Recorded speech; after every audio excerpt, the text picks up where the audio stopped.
Hello and welcome to the Transparency. Sorry guys, I've been crazy busy. I do apologize, but I keep pushing this back. But it is live right here, right now. Let's do it. Again, welcome to Truth and Transparency. This is episode 4 of O.J. Simpson.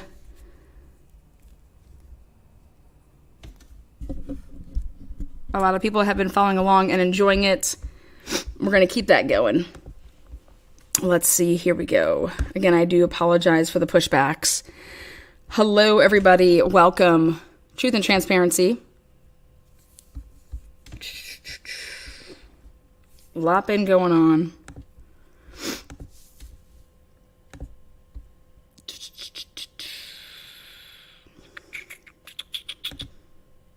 See here. Hello, long time. I know, long time. Boy, oh boy, oh boy, oh boy, oh boy. Hope everybody's having a great weekend so far. Again, sorry about the delay.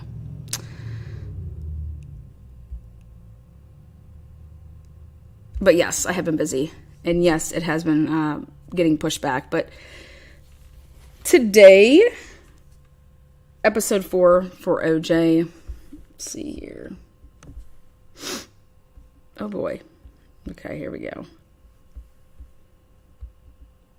I got so many, I got so many screens up. We'll let this kick in. My phone's dead. All my appliances are dead. My shirt says, I just wanna, look at this. What do you guys see? Do you see love or do you see fuck? I just want to love you or fuck you, depending on if you're red dominant or blue dominant. So when you see me out and you see this shirt, you'll either see I just want to love you or I just want to fuck you. Again, depending on what your dominance is with your eyes. Lana finished the book. Oh, you read the book? Oh, good. It's a great book.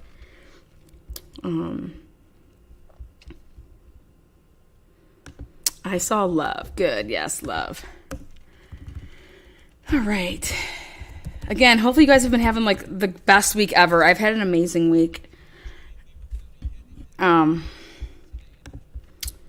So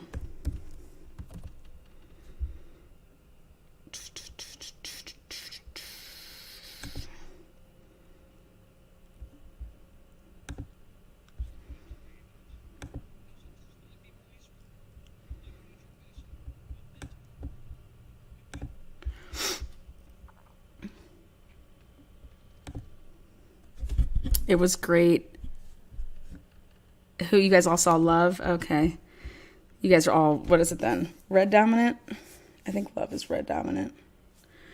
It's a great shirt though, isn't it? All right. So let's get to it, guys. Let's get to it. True crime at its finest.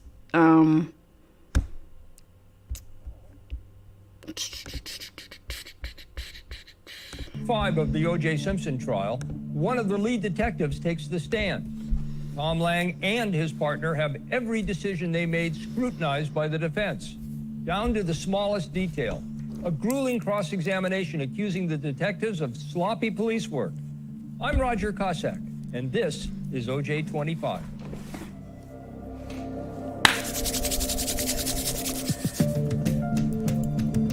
I got my notes out, so I'm gonna bring up some stuff as it approaches, but this is our episode 4.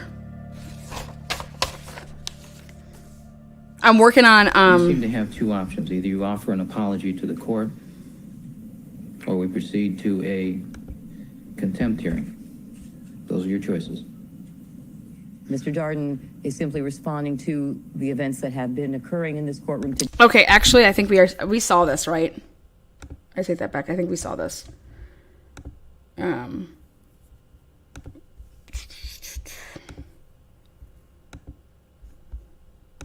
as the jury is dismissed, when prosecution and defense attorneys do battle over a new witness who is about to leave the country.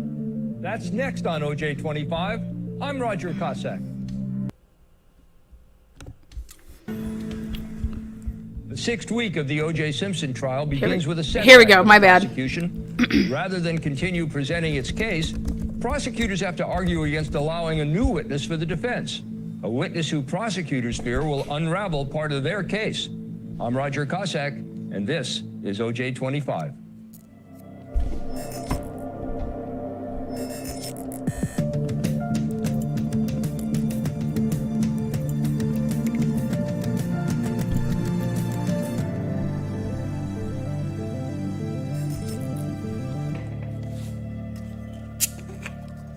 Eggs and eggs, guys. She doesn't have to be locked up, but she'll promise me she'll come back on Monday. Ms. Lopez, do you have something you wish to say? I don't want to be here any longer. Todos los reporteros me han destrozado mi vida. All these reporters have destroyed my life.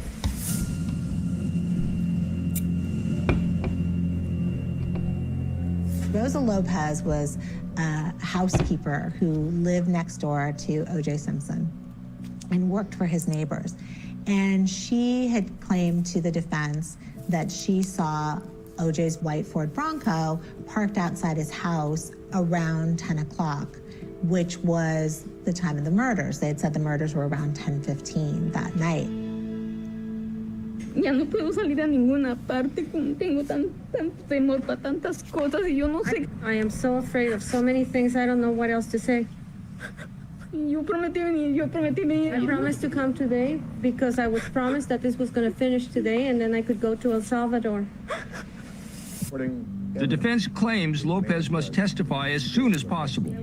They say she is fleeing to her home country, El Salvador, to escape the media hounding her for her story, and they are about to lose her. It's my understanding that she will be, after concluding testimony today, if she's so allowed, she will pick up her belongings and will be leaving for El Salvador tomorrow. This has been brought about because the great amount of harassment she's suffered since this happened, it's caused a great problem with her family. She came back on her own last night, but as I indicated, wants to leave immediately thereafter. So this is certainly a situation where, in the interest of Mr. Simpson's fair trial, to be able to proceed to preserve this lady's testimony, she will, in all likelihood, be in El Salvador after tomorrow. The defense says, listen, we want this testimony. We need this testimony. This is our alibi witness. This is the woman who says she saw the white Bronco at the time of the murder parked in O.J.'s driveway. So the defense wants to get her in front of the jury before their case even begins in the middle of the prosecution case. Ms. Lopez spoke with a reporter from KMEX for 2 hours. She told that reporter that she didn't want to leave the area, that she had no desire to return to El Salvador, that she intended to remain here. All along, we've been concerned that the defense was seeking to elicit this witness's testimony outside the presence of the jury so that they could test it and evaluate it and assess its value and then perhaps present it to the jury at a later time, knowing all the while that when the defense prepares to put on its case, that Ms. Lopez will actually be available and here in the country. We have Ms. Lopez here, and so perhaps we should direct some of these questions to her. We're ready to proceed and would ask leave of court to proceed at this point. All right, call your witness. Okay, thank you. My first and only witness today, I hope Your Honor, will be Ms. Rosa Lopez. All right, Ms. Lopez, let's come forward. Rosa Lopez takes the stand without the jury present to testify in a hearing to determine if she is a flight risk. You're filling out unemployment insurance forms, is that correct? I wasn't filling them out. I was given the applications, but I haven't filled them out, sir. You understand that you have to live in California to receive unemployment insurance in California, correct? But because I want to leave, that is why I have not taken them in, sir. Do you understand? Okay. Well, I understand everything, Ms. Lopez. That's true, but there's no jury, so I'm gonna let that one slide. You got a sense that the defense seemed to be driving the ship. That's true. That's true. No, not every situation, Mr. Cochran, is a All right, comedy. Mr. Darden, thank you. because even when the defense was not doing any questioning, the prosecution was mindful that the defense was going to get up and speak any minute. Why were you living in another state over the course of the last several days? Because I can't go out, not even to go to the laundry or anywhere, because wherever I go, people are pointing at me. Did this cause some problems with your employer? Sí. Yes. Do you have any present plans to return to El Salvador? Yo me quiero ir mañana mismo. I would like to go tomorrow. And do you plan to leave for El Salvador tomorrow? Sí. Yes. All right, do you plan to come back to Los Angeles? No por largo tiempo. Not for a long time. Why is that? Porque ya no quiero que me Because I don't want to be recognized by people anywhere. You've had your bags packed for a month, is that correct? Sí. Yes. You've been planning to go to El Salvador for a month? Sí. Yes. And you just made the reservation, didn't you? Sí. Yes. You made that today, ¿La hizo hoy? Sí. Yes. prior to coming to court this morning? Sí. Yes. Ms. Lopez, we just called the airline. They don't show a reservation for you. Can you explain to the court why it is that you just told us you have a reservation? Because I am going to reserve it, sir. As soon as I leave here, I will buy my ticket and I will leave. If you want to, the cameras can follow me. So you have not made a reservation? But I will make it as soon as I leave here. Okay, you have not made a reservation? 1 in the morning Okay. because the airlines are closed at that time. You just- I have to wait. You just told us that you already made a reservation. But I will make the reservation, sir, and I will leave. That is for sure. Okay, and so when you today. told us that you already made a reservation, you were lying. No, Ms. Lopez, didn't you tell us that you made the reservation prior to your coming to court today? Yes or no? no. You didn't just tell us that? Yes, I told you. But you knew when you told us that you had not made a reservation, correct? Yes or no, correct? Correct. You lied to us, didn't you?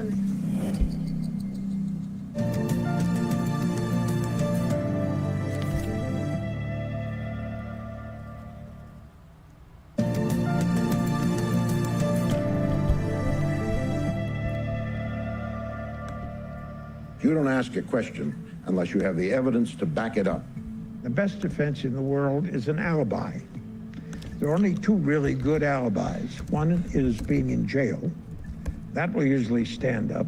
And the other is visiting the Pope in the Vatican. That's a pretty good alibi. We did not have an alibi as such. We had a series of alibis which, when linked together, made O.J.'s presence at the murder scene impossible. The prosecution's case hinges on the murders occurring at 10:15 p.m. Rosa Lopez, seeing Simpson's white Ford Bronco parked outside his house around that time, could prove he was home and didn't kill Nicole Brown and Ron Goldman. I have accepted her testimony to me that she is going to leave. And I've also accepted that she is a material witness and should testify before the jury. And Ms. Lopez, I apologize to you, but I've made the finding that I believe that you are going to return to El Salvador.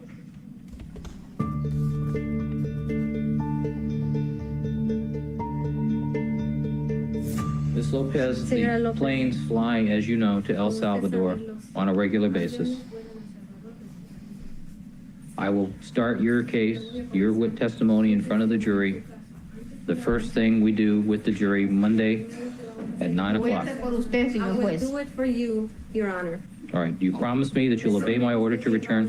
Sí. Yes. C, baby, C.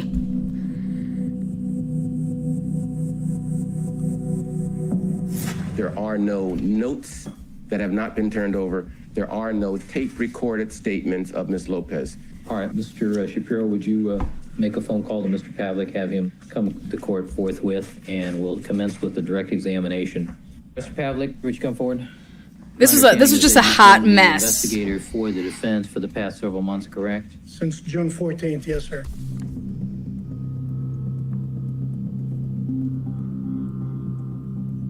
I'm not sure what they are talking about. There is no tape recording of Ms. Lopez by any of our investigators. With regards to the witness, Rosa Lopez, do you have any tape recordings of any statements? I tape recorded the first statement, which was the July statement. the prosecution was really surprised by this because under the rules, they're supposed to have access to all this evidence. All this evidence was supposed to have been turned over to them before the trial. The written record of the O.J. Simpson trial consists of over 100,000 pages of transcripts, police records, and autopsy notes. Court TV has those documents and more. There are also trial memos written by Court TV reporters and producers. In this instance, they describe what happens outside the camera's view when it is revealed that there is an audio tape of the Rosa Lopez interview after all. The you-know-what hits the fan. As it comes out, the defense has failed to inform prosecutors of Lopez's interview with investigator William Pavlik. And then, finally, that there is in fact a tape recording of that interview. There was a gasp from the whole prosecution team, and Darden bit his upper lip and threw up his arms. Pavlik tried to save the defense attorney's necks by saying they were unaware of the Lopez audio until he brought it to their attention just the day before. When Carl Douglas earlier said confidently there was no tape recording, he may have been digging his own grave. So this was a big breach of the rules, and there was a lot of controversy around it. Both sides have been provided with a standard cassette copy of this interview. The record should also reflect that moments ago, counsel for both sides and the court in chambers listened to the tape recording of this particular interview. This is what lawyers from both sides hear when the tape is played in the judge's chambers. When did Mr. Simpson and this person come back? Do you remember? 9 o'clock. Could it be about 9:30? 9:30. 9:45? 9:45, something like that, yes. Okay. Now, when you took your dog for a walk, could you still see the Bronco outside? Yes. Was the Bronco in the same position as before? Same. So you saw the car parked there the whole time? Yes. Let's say from 8:30 all the way up until 11 o'clock? Yes. I have never heard anything like that. I have never heard a witness basically coached and told what to say through every bend and turn. Ms. Lopez gave very little input into that interview. There are a number of inconsistencies in that taped interview. I find this unbelievable, what I have seen. And to hear this tape was just, I'm speechless. I'm speechless to think that I'm speechless. I know, that tells you something. I've never seen anything like this. Marshall Clark was known in Los Angeles and among prosecutors as a very, very capable, very good prosecutor with a really, really good track record of getting prosecutions and getting guilty verdicts and convictions. But she had a hard time. There was a lot of pressure on her. The bickering between the lawyers continues. The prosecution discovers the defense didn't disclose one of Lopez's written statements, where she talks about a conversation she had with a woman named Sylvia. This morning, a document, which is a 2-page statement concerning Rosa Lopez, was turned over to the prosecution. That document, Your Honor, included reference to an undocumented housekeeper who is named Sylvia, who is acquainted with Ms. Lopez. Ms. Lopez had expressed severe concern that Sylvia, since she was undocumented, did not want to have any involvement at all in this particular case. The defense has deliberately withheld material information concerning this witness. No one knows what's on that tape. No one knows what's in those notes. And if the jury doesn't get to know that this witness has made prior inconsistent statements, how can they effectively evaluate her credibility?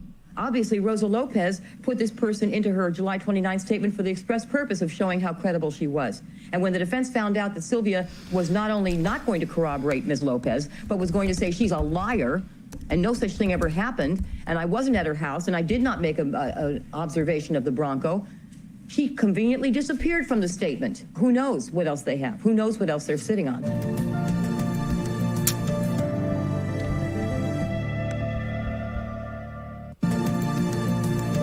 This remained as a team effort.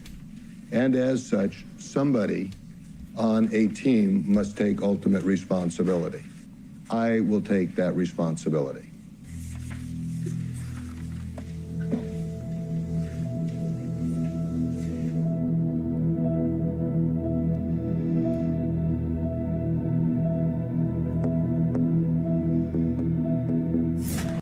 trial lawyer for this case. To suggest to the jury that any adverse inferences could be drawn against Mr. Simpson based on the withholding of evidence. I was hired as Mr. Simpson's initial lawyer and remained his lead counsel until the beginning of presentation of evidence, at which time Mr. Cochran took responsibility as being the chief trial lawyer for this case. But this began and this remained as a team effort. And as such, somebody on a team must take ultimate responsibility. I will take that responsibility.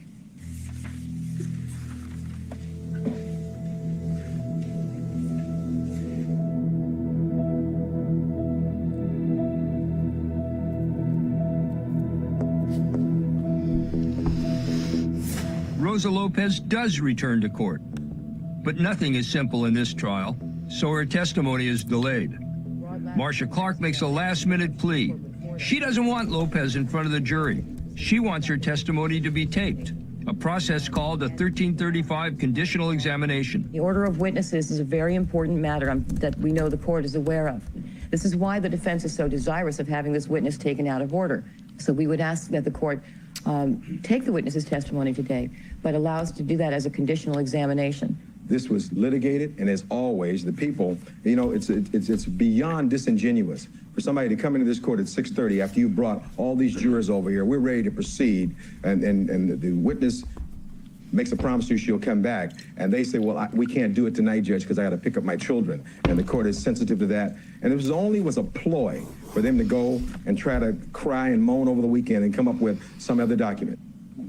And I think she fucked Chris Darden. Parent, and as a prosecutor and an officer of the court, to hear an argument posed by counsel like that, Mr. Cochran, today.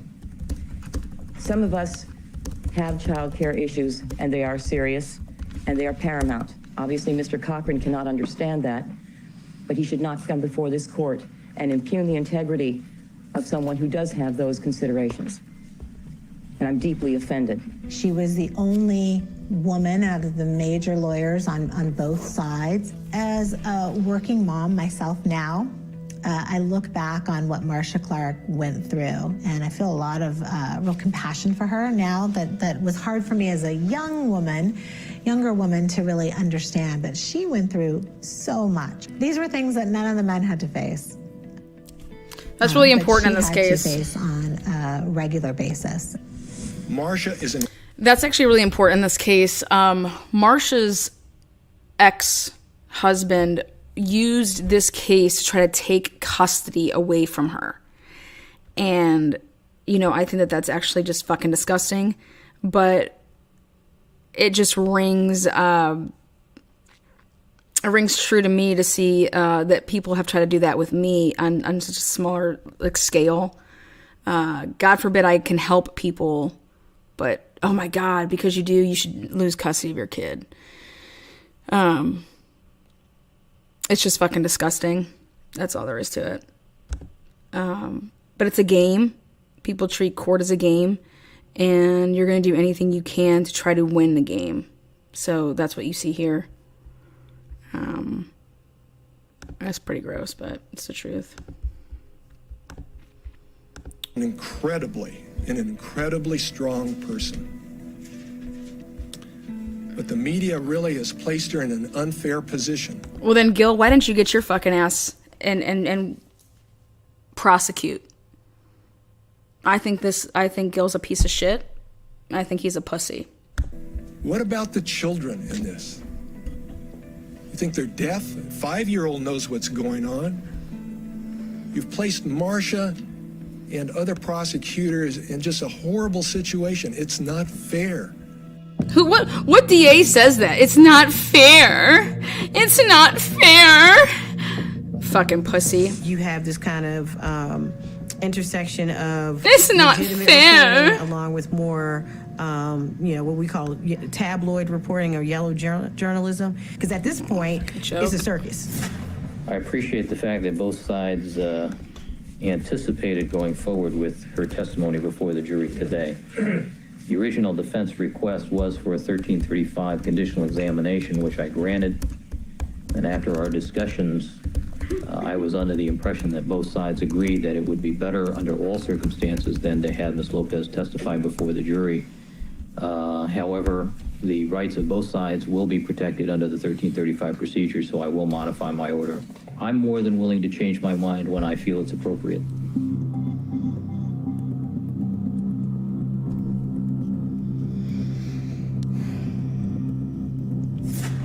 As Johnny Cochran plans to finish questioning Rosa Lopez, Judge Ito tells her about the new delay. Ms. Lopez, your attorney has indicated that you wish to speak to me again, and I've explained to your attorney that we've had another delay in our proceeding. The delay is based upon the fact that the prosecution was given a tape recording of your first interview only this morning. Quiero decirle, I want to tell you que yo fui muy honesta con usted, that I was very honest with you. Usted me dijo, regrese el lunes. You told me come back on Monday. Y yo vine el lunes. And I came on Monday. Y yo fui muy honesta con mis abogados. And I was very honest with my attorneys. Con cualquiera de ellos hubiera sido lo mismo. With any one of them, it would have been the same. Vine de muy lejos. I came from very far. Para salir de esto. To finish with this. Y ahora, y el jueves me van a decir otro día más. And today, and on Thursday, I'm going to be told another day. Y yo estoy muy enferma, señor. Yo no como todos los días, señor. And I am very sick, sir. I don't eat. I'm not sleeping very well. Day, sir. I'm not sleeping very well. Y le voy a decir, esto no es mi culpa. And I'm going to tell you, this is not my fault. Yo estoy muy cansada, mi I am very tired. I want to go rest, sir. I don't want any more questions.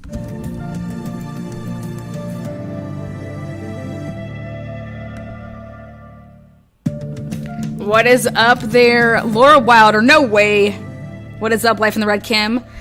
As Week 6 continues, millions of people watching the trial are witnessing the drama of Rosa Lopez. But who exactly is she?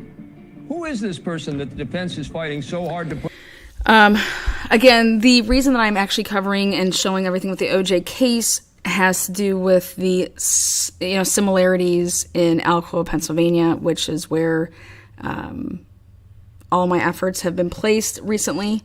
So the reason that I am covering this case is to show the racial barriers, as well as the stuff that would go on behind the scenes in terms of what would become admissible versus inadmissible, and, discretion. I mean, this is all on a judge.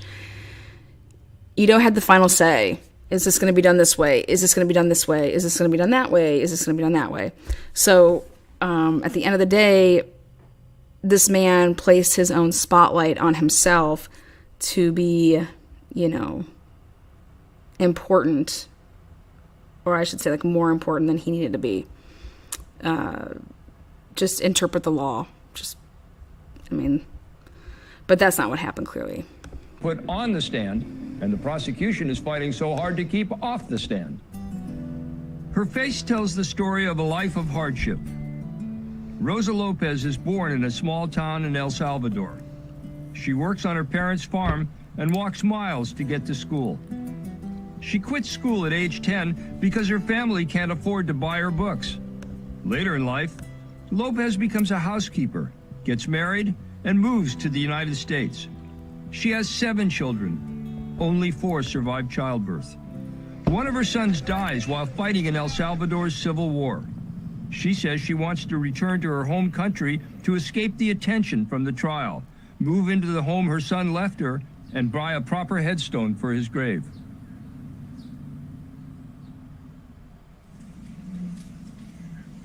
Good afternoon, Ms. Lopez. Buenas tardes. Thank you for staying. Mr. Cochran. Good afternoon, Ms. Lopez. Do you know the gentleman is to my left, sitting next to Mr. Shapiro here? Mr. O.J. Simpson. Do you wear eyeglasses? Sí, sí. Yes, sir. Do you have your eyeglasses with you today? No. No. Are you able to see clearly on the monitor there before you? No. No.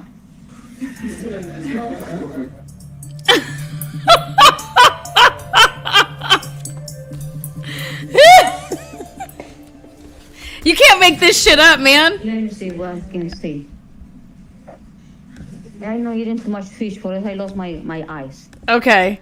I want to thank our newest channel member. Thank you, Johnson. I do appreciate that. You guys want to know why this trial took so long? This is why. And this is why I'm letting this carry on, because normally I would be like, okay, none of this you need to see. Up until here. But there's a couple, I think, very important things that you need to see, which was Marsha Clark she's a mother, okay? Gil put her in the most ridiculous situation, and what is known as now, like, I'm not going to get Marsha Clarked. And that is something that actually is that I believe is true here in Aliquippa, Pennsylvania, with, I believe, the district attorney, Lozier, was going to try to go forward with charges against Sheldon Jeter Jr. in the Rachel Tondo case way, premature, and to the point of him wanting to toss this in the hands of one of the only female prosecutors. And therefore, fuck no, I'm not getting Marsha Clarked. And Marsha Clarked is referring to what literally happened in this case, which would be trying a black man for the murder of a white, beautiful teacher, and having to do with crime of passion. But there clearly was a lot of hang up with the evidence. Now, this is a circus with a woman that's a neighbor, clearly doesn't speak any English, barely, needing a translator, but more importantly, taking like days for the defense had tapes of her. Well, last time I checked, I have to go back and actually check this, but the defense does not have to turn over anything that they find. Okay, that's for the prosecution to do. So when I saw this, I said to myself, well, why does the defense have to talk about anything that they would have talked about with this witness? They're not the ones entitled to turn anything over. But that's if you plan on, if you don't plan on calling somebody to the stand, then you don't have to. But if you plan on calling somebody to the stand is when you have to. You guys understand that? But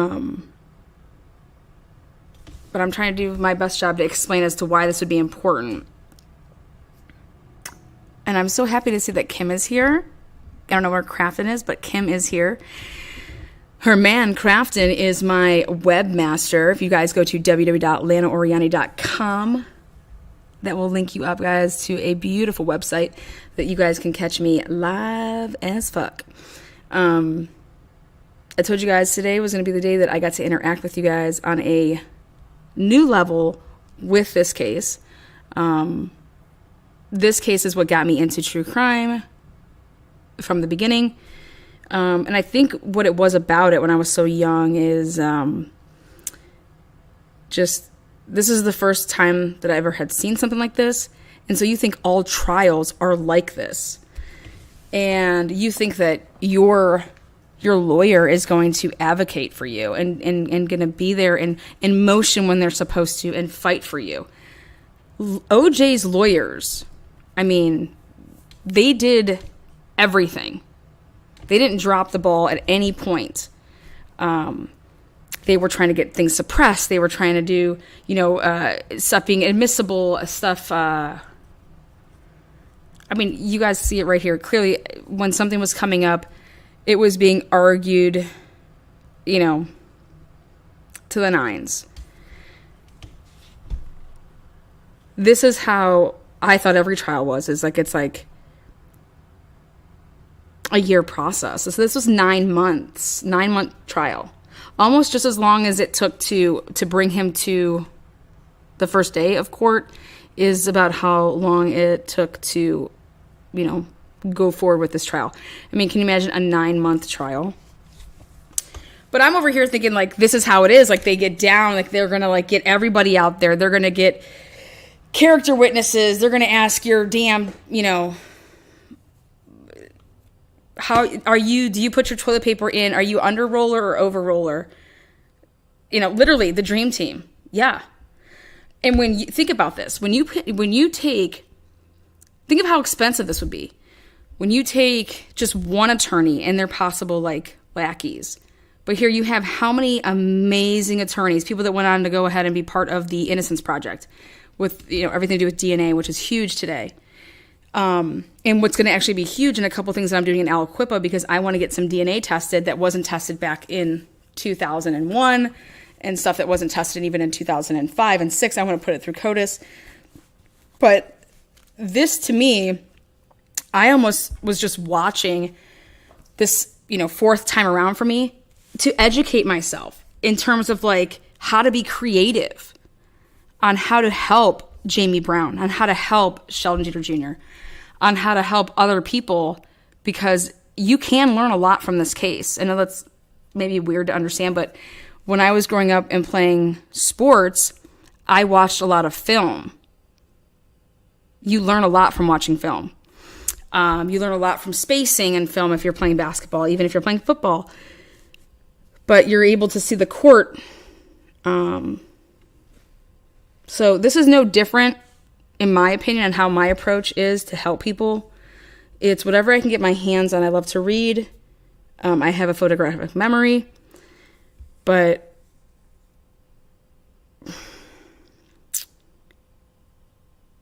when I think of Marcia Clark, would I want Marcia on my team? Hell yeah, I would. Absolutely. Is Marcia Clark a bad lawyer? Hell no. Absolutely not. It was Marcia Clark against the world. Because if you think that Gil helped her, the fuck, he didn't do shit for her. Do I think Chris Darden is a good man and a good lawyer? Absolutely. Would I want him on my team? Absolutely. Would Johnny Cochran and the rest of these people on the defense team take Marcia Clark and take Chris Darden? Absolutely. It was when you're David versus Goliath, okay? It's normally the opposite way. It's normally the prosecution is Goliath and the defense is David. Well, here in the O.J. Simpson case, it was opposite, okay? O.J. Simpson was Goliath and the prosecution was David. I'm just trying to give you the best analogies that I can, because it all came down to resources. And when you go to trial and leading up to trials, your resources are people. They're humans. You need humans to do the labor, to find things. So when I see something like, for example, Sheldon or Jamie Brown, okay, and I see that they had nobody. They had one attorney, basically. But who was trying to go out there and get other information, get other people to testify, or once they received the discovery, to challenge stuff. I started up my nonprofit so there could be a way to help on it could be branched off. Why can't Fight for a Family actually be an asset to the public defender's office? Because the public defender's office is so, they have so much on their plate. How can you possibly think that you're going to be able to dissect somebody's case on this type of level? But the only reason that OJ was found not guilty is because they were able to do this on this type of level. OJ loses. Okay, I believe that OJ didn't do it, but he would have lost had he not had the dream team.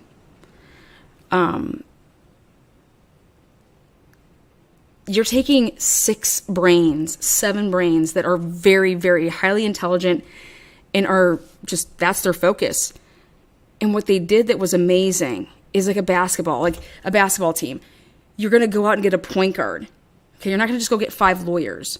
Okay, no, you're going to go get someone that's a DNA expert, someone that's in this field. You know, you went out and got your roles filled. And okay, and this is what you do, and this is what you do, and this is what you do. But we're doing it together, and how they're doing it together is because they're communicating. They're letting them know what they find. That's when you say like the dream team. It's not like dream lawyers. It's a dream team. The way that they were able to do this, they were all on the same page. And I think this is the only time that you see, in my opinion, in the courtroom of them not being on the same page, which was the tapes that surfaced, or I should say the one tape that surfaced of this woman being recorded.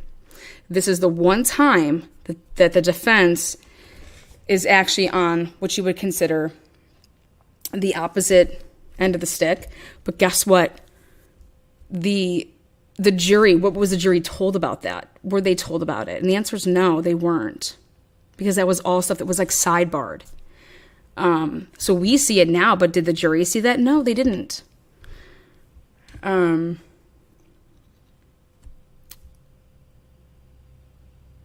Something that, because I was in Sheldon's, trial.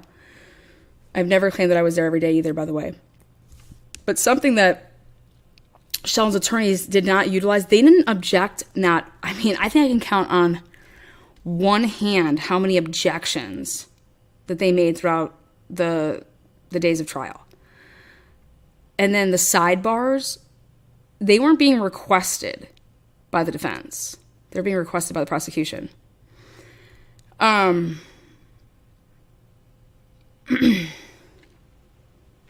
So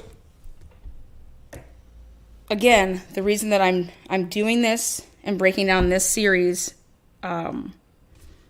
it's a double-edged sword for me. This was what got me into true crime. I hate to use the word true crime. This is what got me into our justice system. And then this has everything to do with Alico, Pennsylvania, if you ask me. And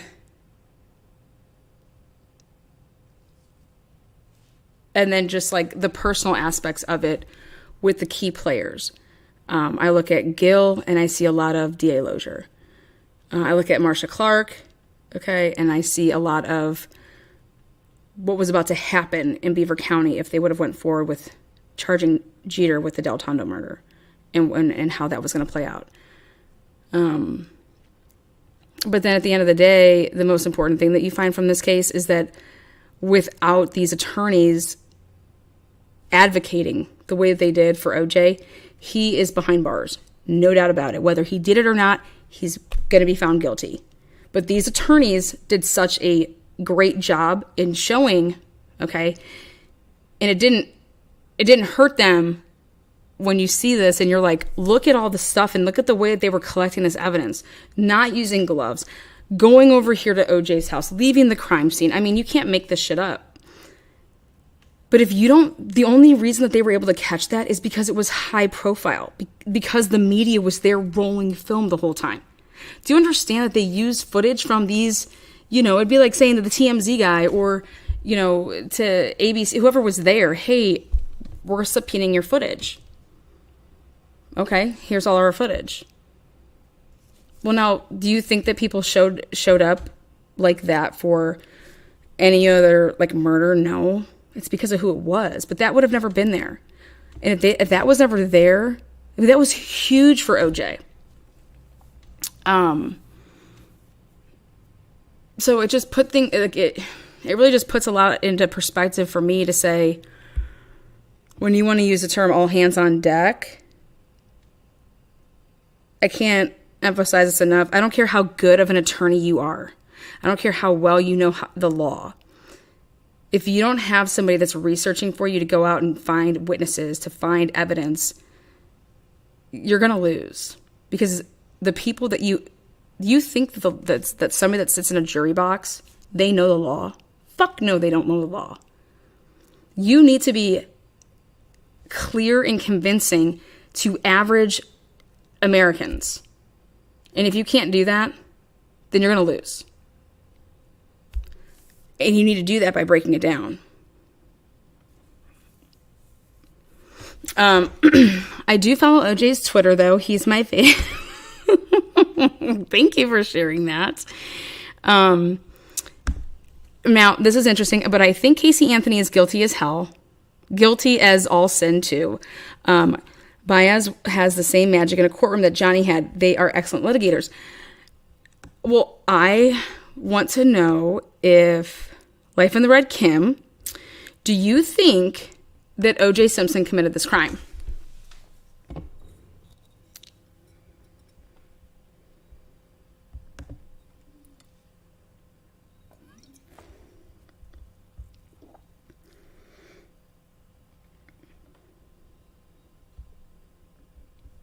Yes. Okay, perfect. Now, I want you to hear me out, okay? And I believe that OJ did not commit this crime, all right? But I do believe that OJ went there after the fact because his son came to him after the crime was committed. Now, I respect Kim and her work that she does. I think Kim respects me and the work that I do. And I want Kim to see something. And after she sees this,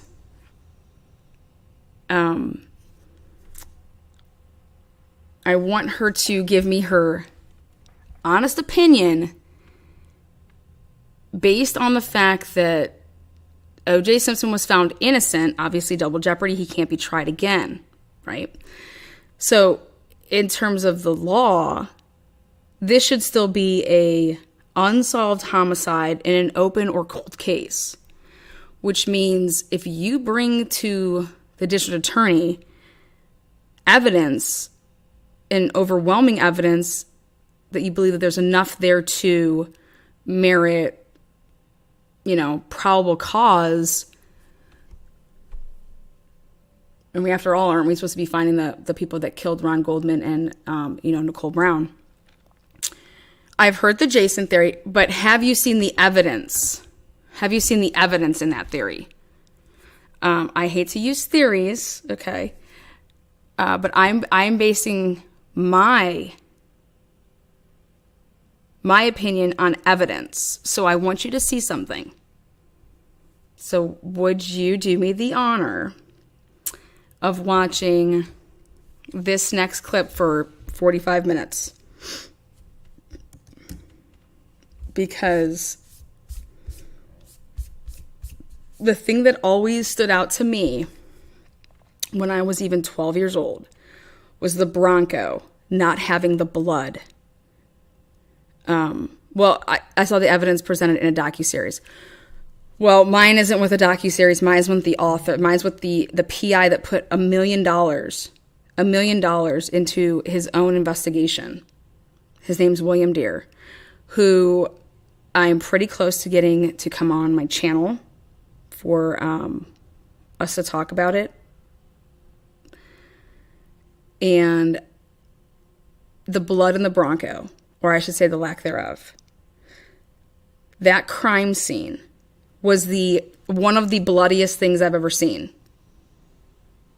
And I've seen a lot of crime scenes. Just because that's they made it into a show, right? He wrote a book. But what I was able to get my hands on was he did an hour docu just pointing some stuff out. And he basically took his book and broke it down into an hour, I think. So it was all based on evidence. It wasn't I theorized this because of this. No, this is stuff that he personally bought. He went out and bought Jason's Jeep. He went out, like I said, he PI'd this. I mean, he is a PI out of Texas. But he spent close to $1 million of his own money over 10 years to do this. And I want you to just see something, because do I think that OJ is a piece of shit? Well, of course I do. Of course I do. I don't think that Nicole was lying about that shit. But I will say this. Just because somebody, you know, is a piece of shit or does something doesn't mean that they did that. Like, you can't do that. But the blood, that Bronco should have been covered with blood, especially on the bottom of your feet, especially on the pedals. You're getting sprayed. I mean, you guys have all seen Dexter. Well, I think Scott Peterson is innocent, and he is the biggest piece of shit, so I feel you. I think Scott's innocent as well. And this kind of goes with the whole Scott Peterson thing in terms of me with timelines, okay? They, you know, they're trying to say that this murder with Nicole and Ron was premeditated. The fuck it was. I don't care who committed this crime. This was not premeditated murder. Okay? Especially if you're going to go after O.J. Simpson. Who the fuck would premeditate a murder right before he's getting on a plane and he's eating fucking burgers with Kato? Like, his kids are sleeping in upstairs. But if you would just do me, this I'm going to show you right now. So I'm going to break procedure. I'm going to show you something. And you're either going to be like, Lana, I hate you because now you're going to make me watch this. Or Lana, I love you. But I want you to see.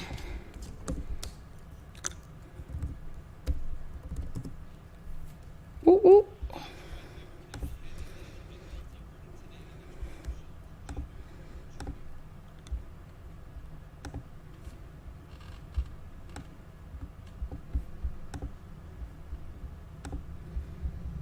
All right, here we go. Oh, balls. Hold on. I didn't mean to do that.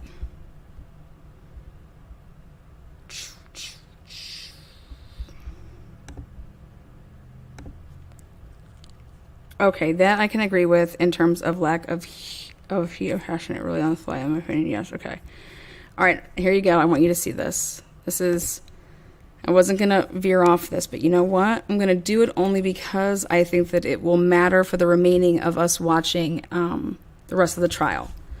That it is only being done because of the... Okay. This is why, Lana. I've read this man's book. My name is Bill Deere. I've spent the past 12 years trying to uncover the truth into the murders of Nicole Brown Simpson and Ronald Lyle Goldman in Los Angeles on Sunday night, June 12, 1994. I'm a private investigator, and my expertise is homicide. I don't have the powers of arrest like the Los Angeles Police Department did. I don't have the powers of subpoena like the district attorney did. I knew that when I entered this case, I would have to check and recheck all of my facts. But in addition to that, I would have to put together a team of experts in the field of pathology, psychiatry, forensics. I did just that. You will see them in this film. But you see, I possess one other thing. Intuitively, I have the ability to enter into the mind of a killer.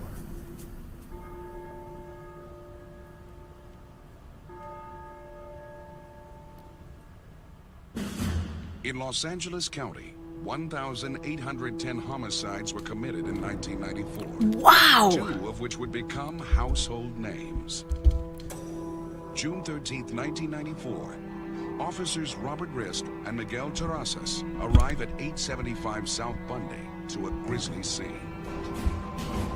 They discover Nicole Simpson and Ronald Goldman have been savagely murdered.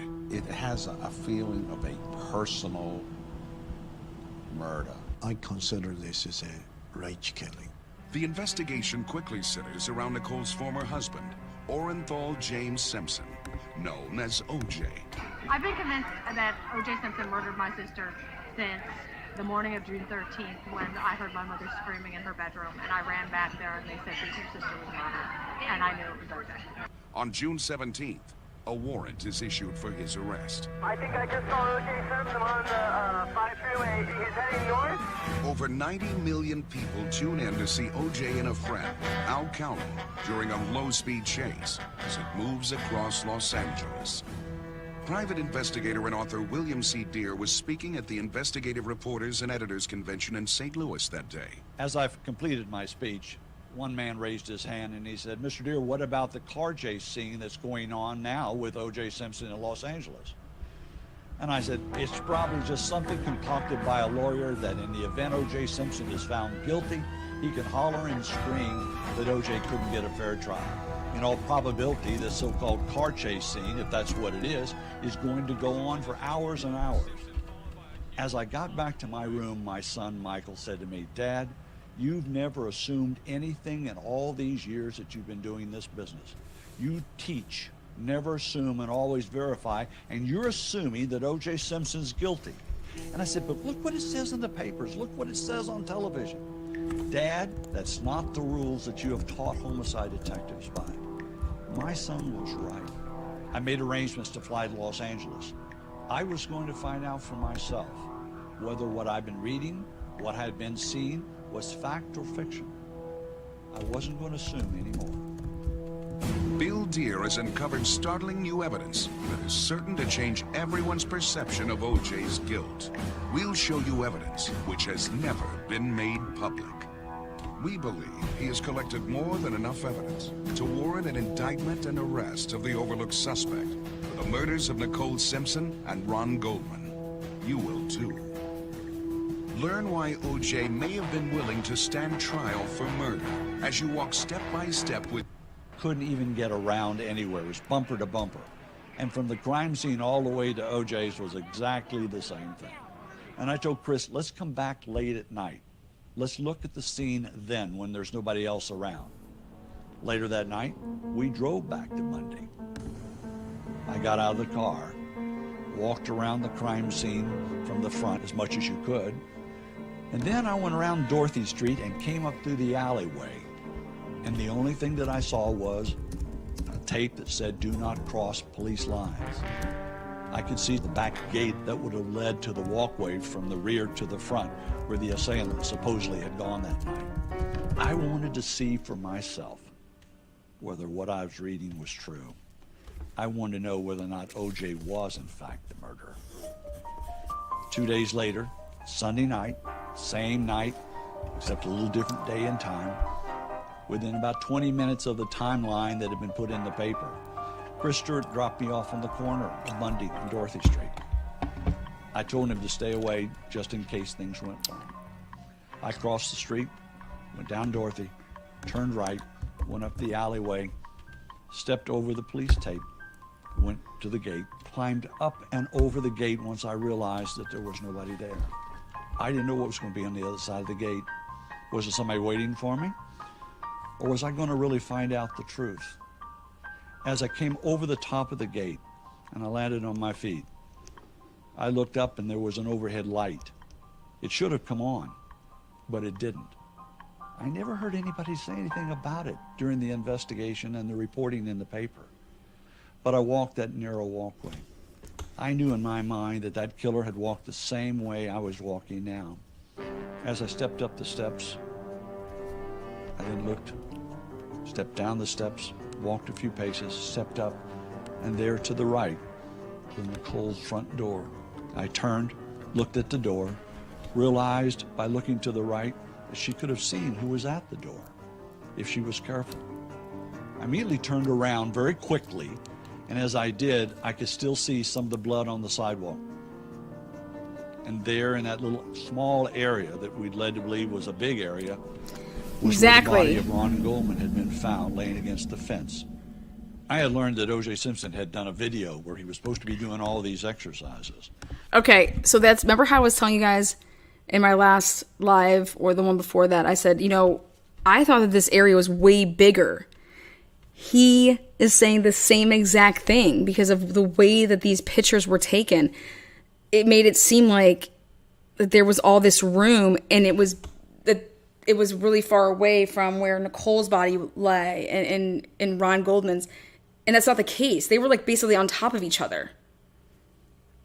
This was mind-blowing for me. But a friend of mine who had been there told me that he was having a great deal of difficulty putting it all together. And they were having to do shoot after shoot after shoot, take after take after take. And that he was having severe trouble with his legs. Knowing that, and looking at the area where the crime occurred, I thought it would be very difficult for O.J. Simpson to have committed the murder. I knew that she'd been expecting Ron Goldman. That's what they said. But it wasn't Ron Goldman who apparently knocked on her door, but it wasn't a stranger. And if O.J. Simpson wasn't guilty,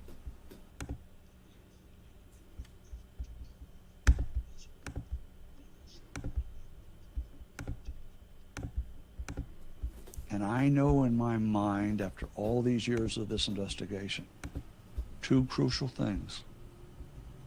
I know that LAPD, the district attorney, have overlooked a major suspect. I'm thoroughly convinced that O.J. Simpson was at the crime scene, but after the murders. And I'm convinced that he knew all along, and has all along, known who the overlooked suspect was. And now you will. I've learned over the period of years to study a lot of law enforcement agencies around the country. I've been inducted in the Police Officers Hall of Fame. On a criminal investigation is a lemon. I stopped at the fire station, talked to a fireman. He told me about Nicole and how she used to come up to the fire station in these shorts, kind of short, very attractive, very friendly. And I thought, well, maybe a stalker. Maybe somebody had seen her and became infatuated with her. That's not unusual in Los Angeles. See Callan's name? Jason Simpson, O.J.'s oldest son. Marcus Allen. I went up to Brentwood. I stopped at the fire station, talked to a fireman. And Jason had... I didn't have any more suspects. The only suspect was O.J. Simpson. It was frustrating for me at the time because I really believed in what I was doing. I decided I had done all I could, so I went out to dinner that night, and somebody had mentioned this restaurant called Jackson's in Beverly Hills. I knew that O.J.'s son, Jason, had worked there at one time, so I made reservations. Myself, Chris Stewart, several others entered the restaurant. And I said something to the maitre d'. How many people does this restaurant hold? Oh, between 80 and 90 if we're full and all the way out the back. I said, so this is relatively a small restaurant, catering to a small amount of people. Oh, yes. The maitre d' then introduced the waiter that night. His name was Carlos Ramos. He said, Carlos has been with us since the day the restaurant Jackson's opened. If you need to ask him anything, he'd be more than glad to help you. He introduced himself. And I said, well, Carlos, I said, I used to eat in quite often on Sunday nights, and y'all then closed abruptly. He said, I think it was the last of June or the 1st of July, due to business being so slow, he said, we just shut the restaurant down on Sunday nights totally. I was a busboy that time, or a food runner. It was really quiet, really, not a lot of people. He said, you know, we had some publicity here. And I said, what was that? He said, well, the Nicole Simpson, Ron Goldman murders. And I said, yes. He said, well, O.J.'s son used to be our sous chef. Because it was two chefs and him. So usually, you know, the sous chef stays on Sunday when the chefs are not there. Do you all shut your grill down early when business is slow? He said, oh, yes. On Sundays, I remember for sure we closed the kitchen at 9. By 9 o'clock, you know, kitchen was closed. That time, we didn't get more people. He remembers Jason's girlfriend, Jennifer Green, coming in. When there was a slow night like that, she would come in and they were just right there on the, either on the office or, you know, just there if he was not busy, you know, just talking. I said, did both Jennifer Green and Jason leave the restaurant together? Yes.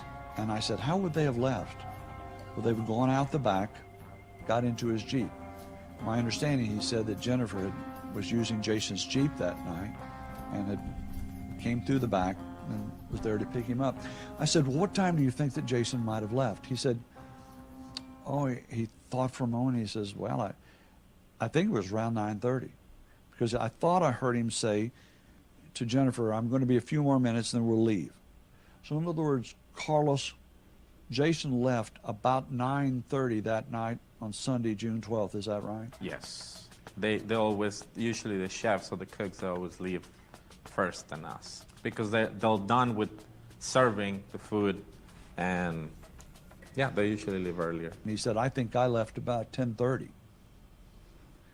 All of a sudden, I realized that if Jason Simpson had been given an airtight alibi, like the LAPD had said, that he was cooking in front of 200 people on the night of Sunday, June 12th, and that he did not leave the restaurant till 11 o'clock, somebody wasn't telling the truth. 200 people usually only on Saturday nights. That's what we did on Saturdays, not on Sundays. If he stated that he was cooking for 200 people at 11 o'clock, it's impossible, not at 11 o'clock. Out of my 10 suspects that I had eliminated, one of those suspects now had been lifted out of the 10 and became very important to me. At that point, I needed to know if Jason Simpson had a reason to commit a murder. 2, we now know that he left the restaurant early that night. And the one other thing that I remembered asking Carlos, did Jason Simpson have his own chef knives? He always lived.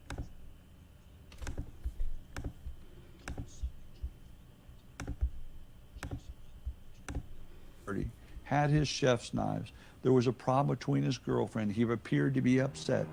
I said to myself, if that's the case, we've overlooked a major suspect.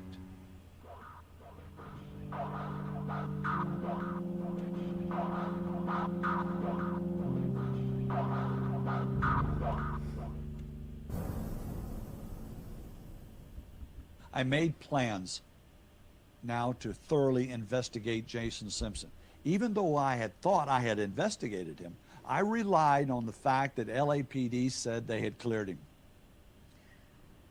They hadn't. He refused to cooperate and was represented by counsel. So he was never, in fact, interviewed. Over the many years as a private investigator, I've developed a lot of source contacts. I've helped a lot of law enforcement people. Level 2. I survived 21 years, 2 suicide attempts, countless drug-filled nights. I needed Jason Simpson's medical records. I finally was able to obtain them. I have a quick thing to say. Somebody that's doing research here is saying that they need somebody's medical records to continue on their research. I'm just saying.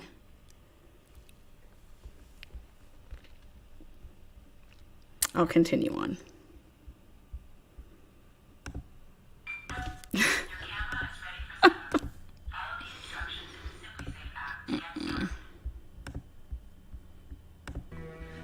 Those records tell a lot about Jason Simpson. He's crying for help. At 14, he experimented with drugs, had a seizure, and when admitted to the hospital, tested positive for cocaine.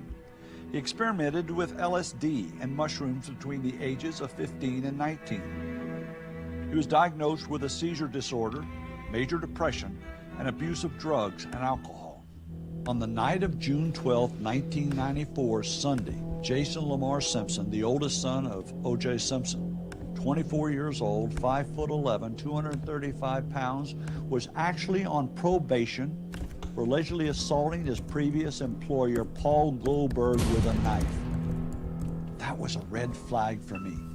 If he was arrested for a number of charges, pled to a lower charge, but one of the charges was assaulting his previous employer with a knife, that meant to me that Jason Lamar Simpson had a temper. As a condition of his probation, Jason was ordered to undergo 25 sessions with psychologist Dr. Burton Katay. I just told you, I thought he was too stupid to do it. His response was that Jason had an airtight alibi. Secondly, that Jason was too stupid or not smart enough to do this particular crime. It caused you great concern, didn't it? Yeah, it caused me a lot of concern, yeah. Well, I used to do therapy over the phone with him. Oh, really? Oh, I loved it. It was great. It was great, man. It was like, it was like the LAPD was like, You know, hey, you gotta. I say, you make sure you see your therapist. Oh, okay. Hey, Hello there. Hello. Hey, bye. For a psychologist, this is my personal opinion. I felt he was a very gullible man. It's funny when you go to a therapist. You could just sit there and listen.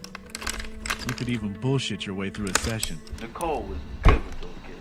She loved Jason. She would go out with Jason, you know, and she goes, Jason, come on, let's go dance. She was a good stepmom. When she was living on Gretna Green, she paged me because of a peeping Tom. So I said, asked her, well, what's going on?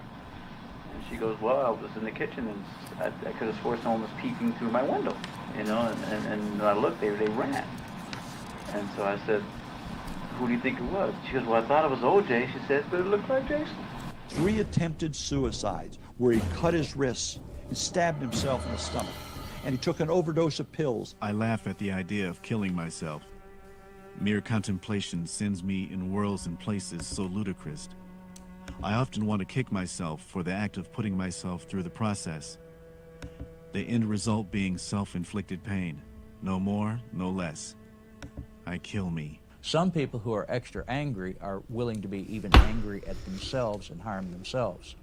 An instance that comes to mind in the records that I have reviewed with Jason Simpson is when he stabbed himself in the abdomen with a pair of scissors. It seems to me that self-injurious behavior. On the night of Sunday, June 12, 1994, we knew that Jennifer Green, driving Jason's Jeep, came to Jackson's to pick him up at work. We also uncovered something that was extremely important. Just weeks prior to the murders of Nicole Simpson and Ron Goldman, Jennifer Green had been attacked by Jason Simpson. In fact, the article, front cover on National Enquirer, inside was statements made that Jennifer Green had said, I thought he was going to choke me to death. This is insanity right here to me. This was on the cover of listen to what he says right here. Extremely important. Just weeks prior to the murders of Nicole Simpson and Ron Goldman, Jennifer Green had been attacked by Jason Simpson. In fact, the article, front cover on National Enquirer. Do you guys see this right here? Somebody had to go to the press with this because I don't believe they were always following Jason. But could they have been? Sure. Could this have been,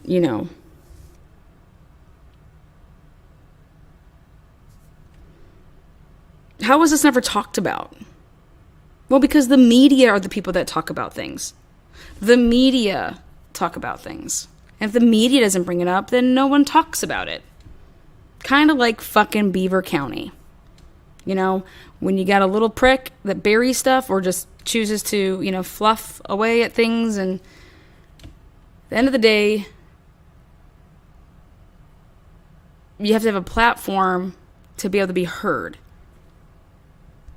Inside was statements made that Jennifer Green had said, I thought he was going to choke me to death.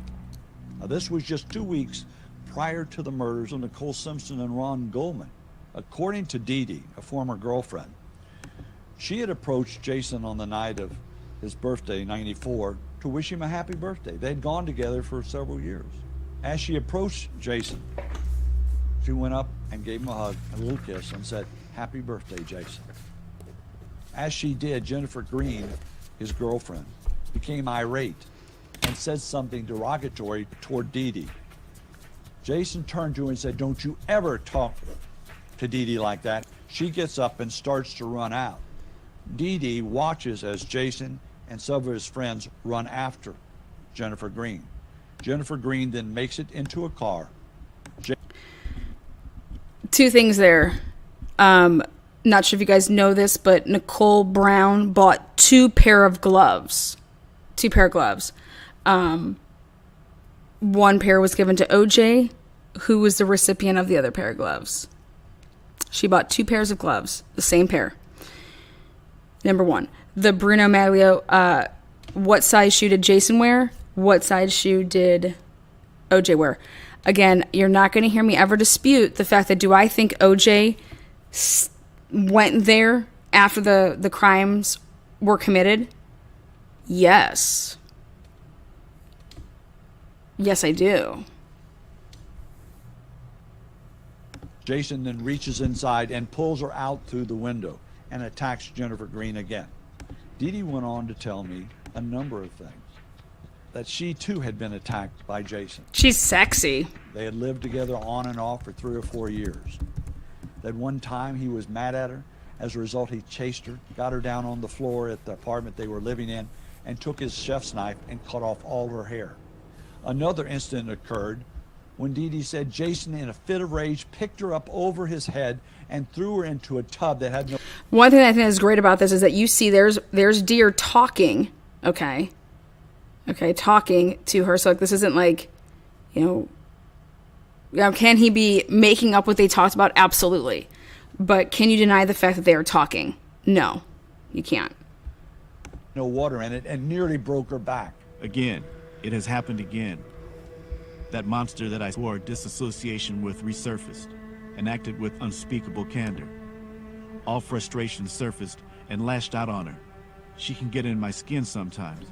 I did nothing, none of the things I was accused of. Yet she persisted upon thinking and saying I did. That was all it took. She said, he even stalked me in New York after chopping off my hair. I was trying to get away from him, and he moved into OJ's apartment and stalked me. We finally got back together, but on a very, very limited basis. And I still like him to this day. Does he suffer from rage? Absolutely. Does he have problems? Yes. Did I talk to him just prior to the murders of Nicole Simpson and Ron Goldman? Yes. He invited me over to his new apartment that he was living alone at. And I said, Jason, are you still taking your Depakote to control your rage disorder and your bipolar situation? He told me. How did he get this? He's going to tell you how he got all this stuff. He went dumpster diving. Again, it's not illegal. And then he also, he had a, what do you call it? A storage unit. Jason Simpson did not pay the bill. And when you don't pay the bill, then it goes up for auction. Told me I quit taking that stuff. It was making me sick. All of a sudden in my mind, I realized that a person who suffers from a rage disorder or who's bipolar, who quits taking his medication to control that, can go off the deep end at any moment. One of the problems with discontinuing that kind of medication is that whatever the tendency. From that point on, Jason Simpson had developed some sort of problems. Learning that the girl drowned in the swimming pool and Jason was present. Okay, so then what they're going to be talking about right here is, not sure if you guys know this, but Jason's sister had drowned. One of OJ's kids. Certainly would be a concern to me.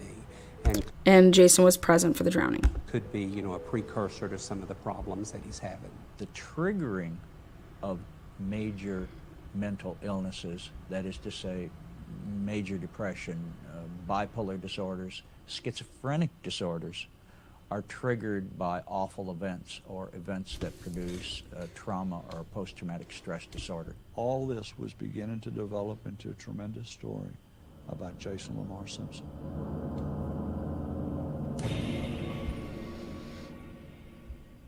And I believe that somebody was talking about the civil trial. I believe it was Kim. Kim, listen to this. If you haven't heard it before, if you have.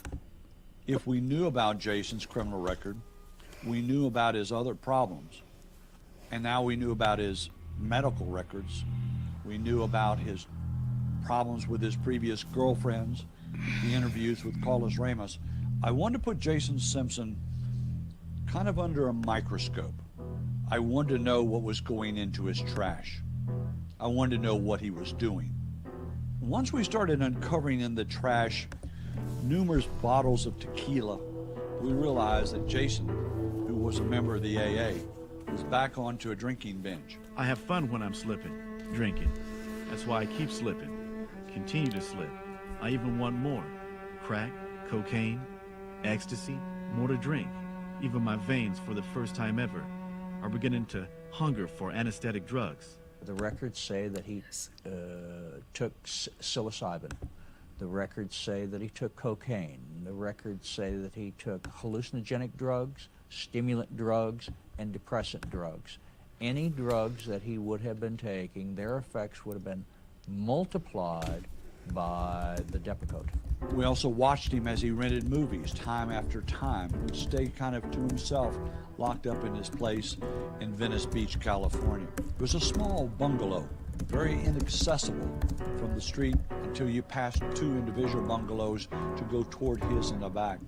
All he had was his dog. He wasn't going anywhere.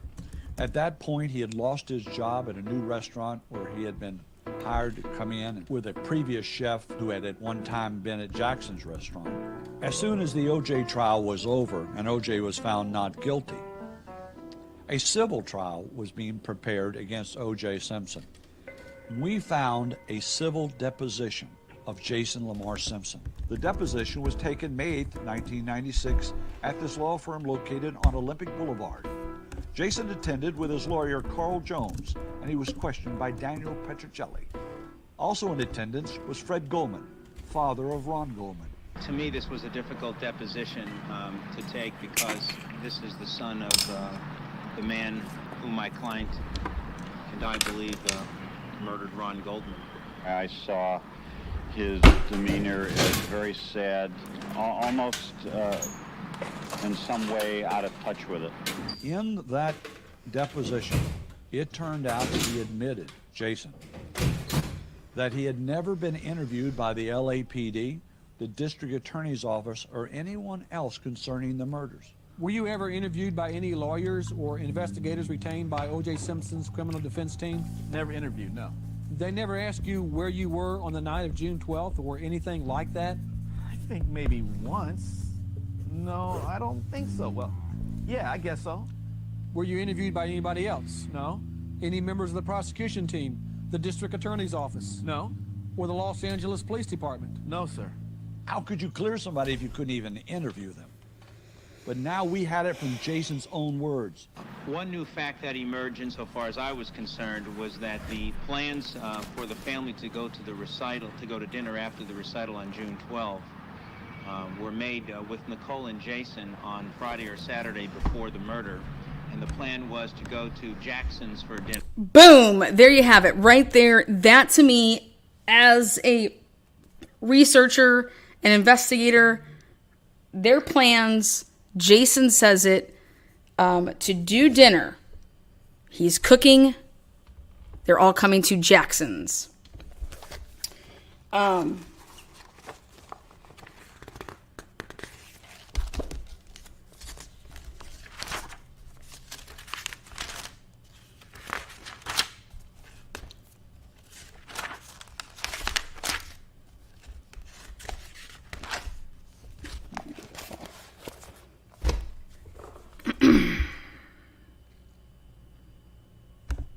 This was going to be the first time that Jason had ever cooked for the family at a restaurant.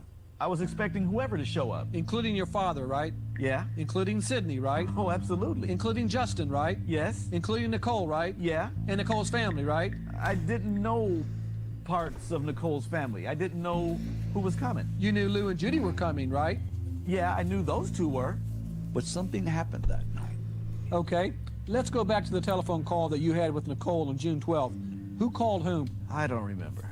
I probably called her, though, I would think, just to find out exactly how many people were coming, you know, that whole thing. I think I did call her, actually, to find out exactly how many people, if they wanted to, like, you know, a fixed menu.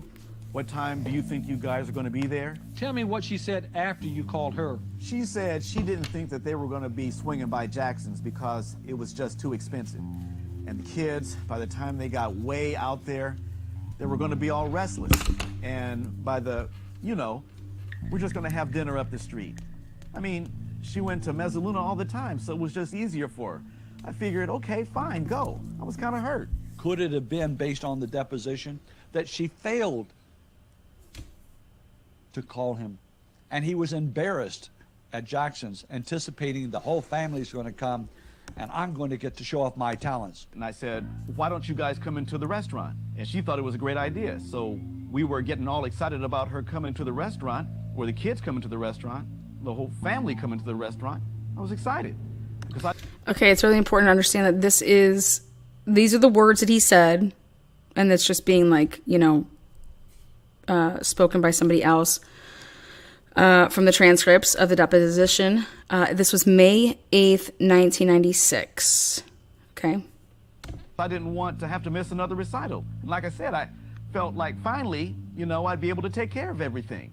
It turned out. I felt like finally, I'd be able to take care of everything. When you use the word finally, you're going to be able to take care of everything. Finally, that means you hadn't been to that point. That means you were a fuck up, more or less. Like, what do you mean take care of everything? Take care of everything how? Were there situations that, when you use the term that you're finally able to do something, that means that you were unable to do something prior. Out that Messaluna, where she ended up that night, was no more difference in price than Jackson's restaurant. Now, early on, prior to the dinner and prior to this deposition, yes, Carrie. The one thing that sticks out in my mind is that OJ that night, early on in the evening, along with Nicole and the whole family, attended Sydney, that's OJ's youngest daughter, recital. There are films that shows OJ after the recital with Sydney, smiling and laughing on camera, hugging the family, being friendly and cordial. But yet, according to the LAPD, was planning a premeditated murder of Nicole Simpson at her residence on Bundy Drive that night. But at the recital, O.J. Simpson knew that Sydney was going to have a sleepover that night. He would have had no way whatsoever to know that the little girl canceled at the last moment. Nobody picked up the phone and said, "Oh, guess what, O.J.? The little girl's not coming over tonight. So we're just going to go out for ice cream and come home." That couldn't have happened that way. If OJ was in such a good frame of mind at the recital, and Jason's anticipating cooking that night, can you imagine what kind of letdown that would have been for a person who's quit taking his medicine? A man who was... Again, did you guys hear that? So OJ's under the impression that Sydney's having a sleepover. Planning on the excitement of having his whole family over there to show off his talents. Could Jason then, when she didn't show up, started drinking? Maybe. Thank you, that Roxana. We also uncovered this. I met personally with Jennifer Green. She said that she arrived at the restaurant. This is insane. Went inside and confronted Jason. And he told her, "I'm going to be a few more minutes." She went back out the Jeep, came back in, and they walked out, and according to Jennifer Green, left the restaurant at Jackson's at about 9:30 on the night of June 12th. They drove directly, with Jason driving the Jeep now, to her place, parked the Jeep and got out, went upstairs, and Jason stayed with her till after 11 o'clock that night. But in the civil deposition taken on May 8th, that's not what Jason said. When you left the restaurant on the evening of June 12th, did you wait for your girlfriend there at the restaurant? Yeah, she had my car. So your girlfriend picked you up? In my car, yes. From the restaurant? Yes. And drove you where? To her apartment. And what did you do there? I dropped her off. And then went to your apartment? Yes. Did you go into her apartment at all? I don't think so. No, I didn't. I just kissed her in the car and she went home. Jason Simpson got home to his apartment. His own apartment. His own apartment on the evening of June 12th at around 10:30 p.m. and said he was there the rest of that night watching television until 3 in the morning.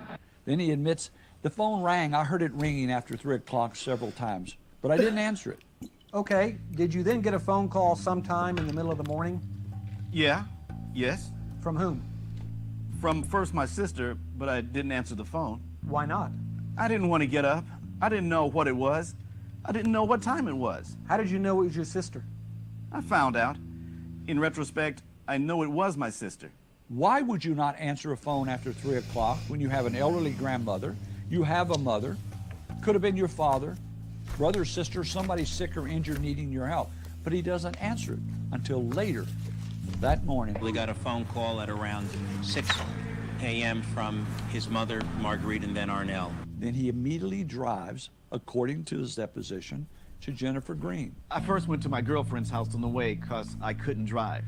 I couldn't breathe. I couldn't do anything. I told you before, I have epilepsy. I have to take my pills in the morning and at night. Sometimes, you know, when I'm scared, I didn't want to get too overly excited. And on the way, I just had to pull over. And I was right by our house. So I went there and I banged on her door, kind of collapsed there for a second, and no more than 5 minutes, and said, I gotta go get Arnell. So I went to the house, Rockingham. What did he say to Jennifer Green? Did he ask Jennifer Green to give him an alibi? Why would you stop there? And then from there, he went on over to the house. Those are all red flags as an investigator. He slipped up. He thought it was over, so... Why would O.J. Simpson have prepared to kill Nicole knowing full well that Justin's going to be there, Sydney's going to be there, Sydney's going to have a sleepover, it's on a summer night, okay? And having all this happening, that he's going to plan a premeditated murder in front of all these children? I've been in this business a long time. That's not the way you plan a premeditated murder. Not knowing exactly what time she might get in with the kids. When she stopped over and had ice cream and then came home. O.J., when he left the recital, putted some golf balls in his driveway. Then about 8 o'clock, he and Cato drove to McDonald's and got a hamburger.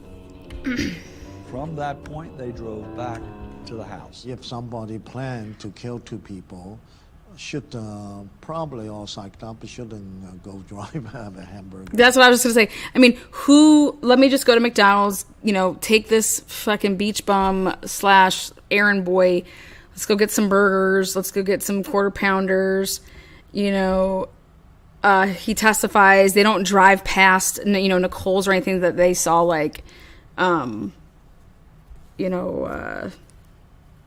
Ron Goldman there or something like that. He's catching a plane. He didn't just get the flight. It was a planned thing for him to go to Chicago. We also had learned through our investigation that O.J. Simpson becomes woozy at the sight of blood. Right away you see some problem. The theory say only one man, O.J. Simpson. First of all, the talent in that fit. Second is fierce fight and struggle with a small knife, because that's the weapon. If you have a samurai saw or a gun, that's a different story. It's a small knife, hand-to-hand combat. Now, there was a fact that was brought up early on in the beginning of the arrest and during the trial that O.J. Simpson played a part called Frogman. It was a movie that was being shot in L.A., and that he bought a stiletto during the day of the shooting in front of Ross Cuttery. We also know, and we can prove, that the knife that he had bought from Ross Cuttery did not commit the murders. A Swiss Army knife or any of these folding knives, they're more utility type devices. They're meant for, cutting cords and maybe whittling if you're into that. They are nice knives to have, but they are not intended to inflict harm. And if you had such a weapon, again, you have the problem of the hand slipping up onto the blade and getting fairly severe cuts. Now, if O.J. Simpson is not used to a knife, and the hand-to-hand combat fight that he had, or whoever the suspect was, had with Ron Goldman, that person would have had to been trained very well in the use of a knife, because Ron Goldman was certainly trained in the field of karate. Ron Goldman is a very strong young man, and she also pretty strong too. And if you look at the wounds on Ron Goldman, and you look at them bruised knuckles, we can see a fierce fight and why has no injury. That's what one thing we question. And we examine O.J. Simpson's body inch by inch, Dr. Body and me. We did photograph, we document that. We even examine his lip, and usually if you land a punch on your mouth, usually you see bruises and soft tissue, but we did not see any. And you look at the bottom of his tennis shoe and realize that even the bottom of his tennis shoe was cut by the assailant's knife. The thick soles on the bottoms of the tennis shoes are thick rubber, and for a knife to actually cut those with some certainty, they would have to be very sharp. That person who was wielding that knife at the scene that night of June 12th had to know exactly what he was doing, and he certainly had to be familiar with a knife. O.J. wasn't, but Jason Lamar Simpson was. Our suspect was trained arm-to-arm combat while he was at the Army. This is something that a lot of people don't know. Right here, Jason Simpson. Combat. Navy Academy. And I received a letter from one of his former classmates in which he said, upon hearing of the murders, I and everyone else I know who knew him immediately suspected JJ, a nickname given to Jason. He also was known to carry a knife either on his side or in his boot. He was also known to carry his chef knives underneath the driver's seat. Would that not make our suspect more viable than that of O.J. Simpson, who gets woozy at the sight of blood?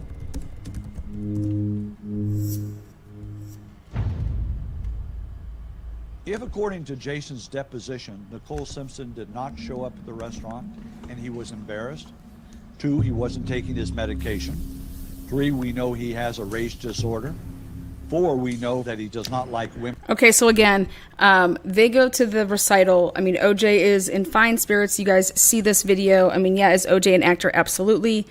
But nothing happened at the recital that would merit a, fuck you bitch type of situation.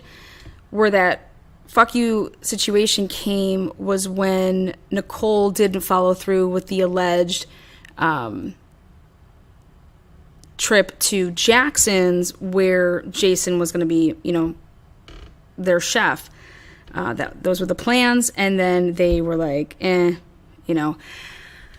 had been written in comments, Atlanta, why do you think that Nicole decided not to go there? Honestly, I don't think that Nicole was trying to be, a dick to Jason. I think it's, it happens to me all the time. Like, you want to go do something. Oh, I just got tired.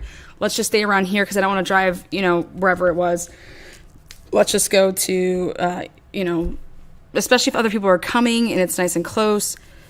So,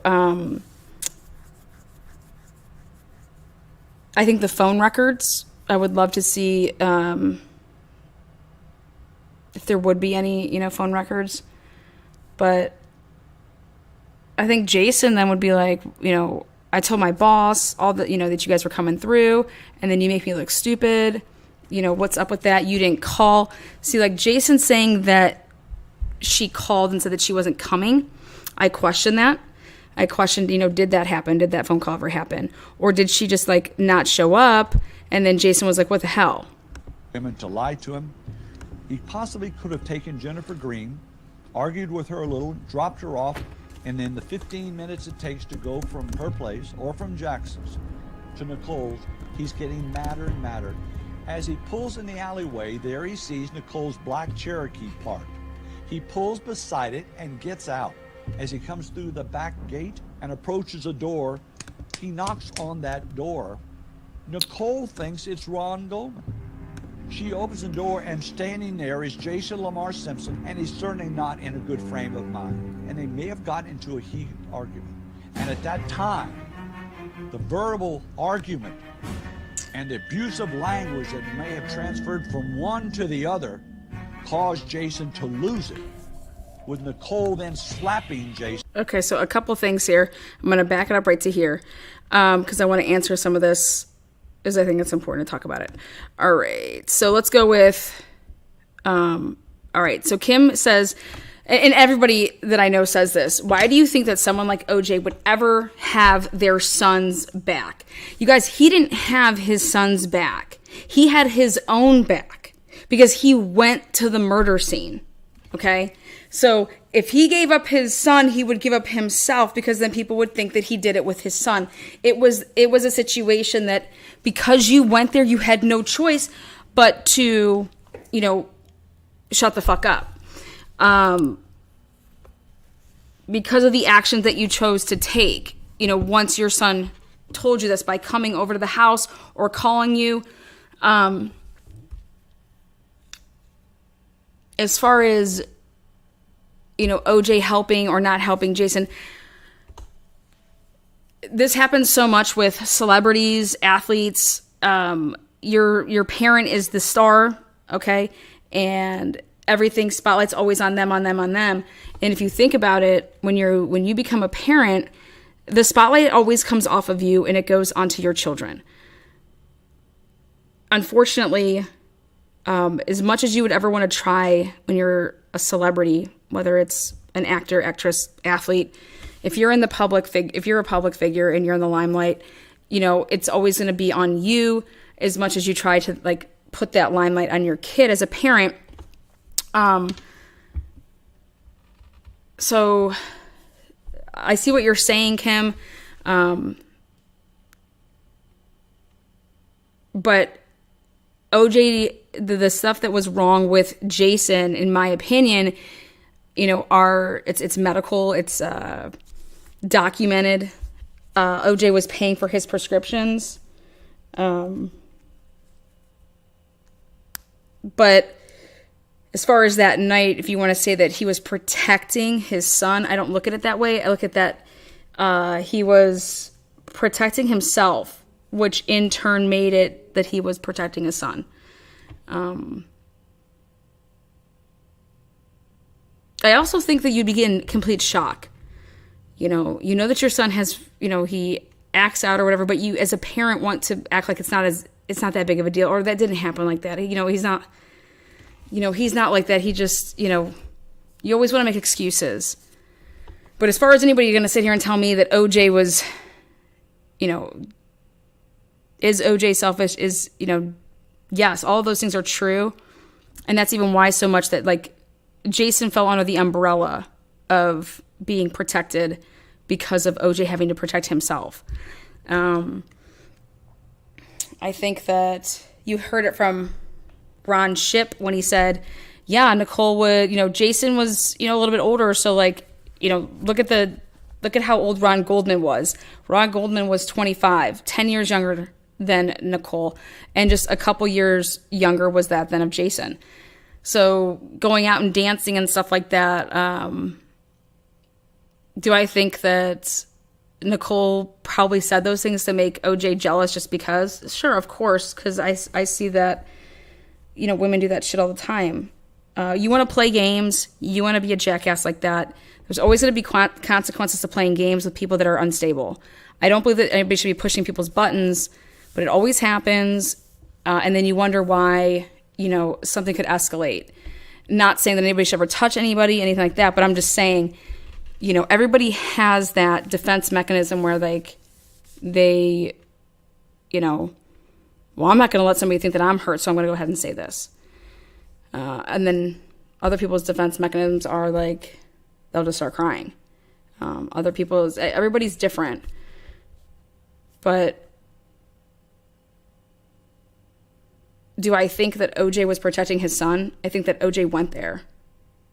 And it was about protecting him going there and knowing it.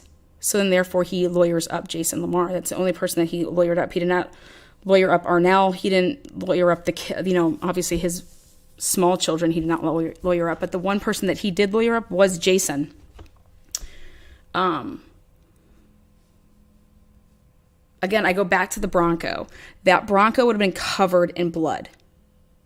You would have had to strip naked. In my opinion, he had ratted his ass out come civil time or sentence. She slapped him off. Speculation. Wait, what? If he is a stress inducer about that, because he'd been stalking her and lots of fighting, according to the witness at that point. Just a thought. I think it was a horrible situation. It was a horrible situation. It was toxic. They were constantly, the police were constantly called. You heard it 8 times being called over there, and nothing happened to OJ, right? He's doing this, and you guys aren't doing anything. Like, when are you guys going to take this seriously? And the unfortunate part about that is that all of that stuff, there's a reason that OJ was found not guilty, in my opinion. If I was on that jury, I would have said not guilty too because of what was presented in the courtroom. Because everyone's like, how could you say not guilty? I mean, who else would kill Nicole like this? Who else would do that? Well, if you sat in that courtroom and you see, like, where's this blood? The crime scene is a bloody mess. And OJ is the one that's stabbing two people multiple times. And then he gets into a Bronco. He gets into this Bronco, drives just a little bit away, gets out of it, hurries up, showers. That Bronco had no time to be cleaned.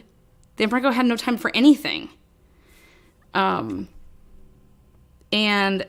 then to find out what the police officers did, you know, their time frame of the murder, they're going based off of a dog and a neighbor hearing, oh, I thought I heard this, you know, wail at 10:15. Okay. Eyewitness testimony is the worst testimony, just so you know. Open my...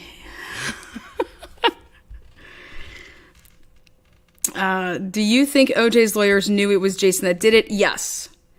I do, because this is why. Or I should say, do I think...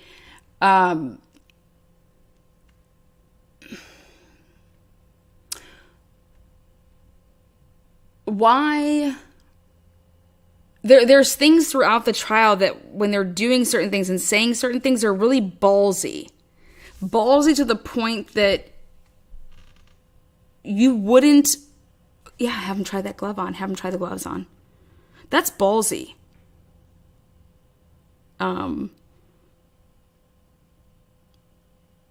F. Lee Bailey says it best. You don't ask a question that you don't know the answer to before you ask it.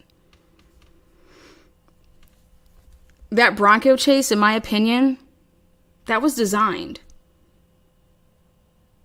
All eyes on OJ. Also, let's say that it wasn't designed. Well, fuck, you have the love of his life was just murdered by his son. Now OJ's like, what the hell am I supposed to do? What the hell am I supposed to do? People are never going to think that you did this, OJ. Everyone loves you. Everyone loves you. Nobody will ever think that you did this. So, OJ would be busted up. All right. Do you know how many... So I have Ron Goldman's autopsy here. Do you know how many defense wounds he has? Where is it? You're just...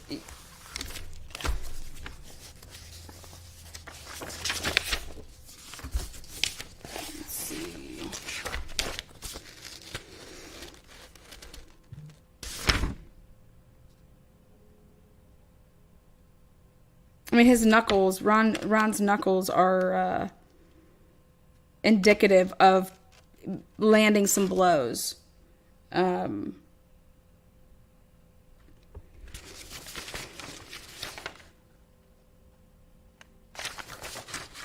There's also been speculation and rumor that the gate, you couldn't buzz people in. Because I always said this. When someone says that, well, Jason knocked at the door, or if it would even be Ron Goldman knocking at the door, well, how did you get past the buzzer if the buzzer didn't work? If the buzzer didn't work, that means somebody would have to notify you that you were there, no? I don't know. Yeah, one drop of blood.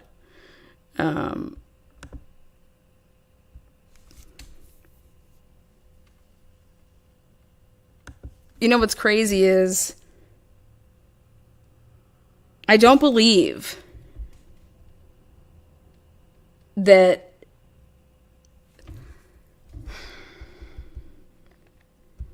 Mark has a lot of balls if he didn't really plant stuff, because he comes on a bunch of shit. Maybe I should just see if I can get him on my channel. But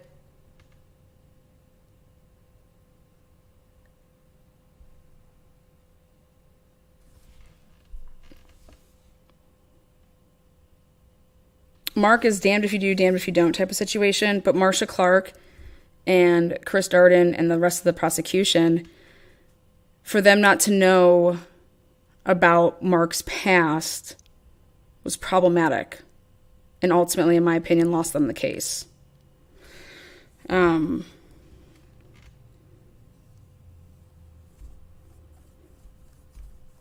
DNA evidence, this was the case that basically broke through the DNA. And the sock, when you pour the blood and it touches on your sock, how does it go through to the other side if it's being worn? It's impossible. But if it's not being worn and it's laying down and you pour blood or, a dab, whatever, then it can then bleed through to the other side. So when you see that done and you hear about that in the courtroom, if I was on the jury, it's just holy shit.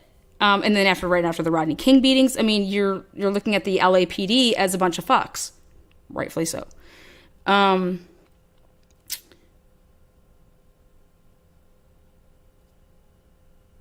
The word character is really important and is used, and it should be used when you say you have character witnesses. Well, anybody that's a witness, in my opinion, their character is always going to come into play. And with the way that the world was at that time, Mark Furman using those, horrible language that he used, you wouldn't believe anything that the guy ever said. But even if you take Mark out of the situation, you got people not putting gloves on. You have the EDT tested and is found present in with the socks. And there's blood that's missing from the test tube. It was I think it was something at either 8, and then it went down to 6, or it was 6 and it became 4.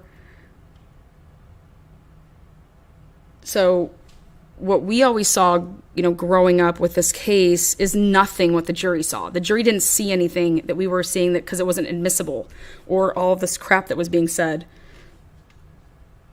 But this right here with Jason, I talk about motive and what motive did OJ have to commit premeditated murder right after this recital, knowing his kids were there sleeping. Also, I believe OJ's a pussy too. I don't think that OJ would ever do it. If OJ was to do something like this, he wouldn't do it. He would hire somebody. Because he's above that. There's no way that he could do that. Again, my personal opinion. Also known to carry his chef knives underneath the driver's seat. Would that not make our suspect more viable than that of O.J. Simpson, who gets woozy at the sight of blood?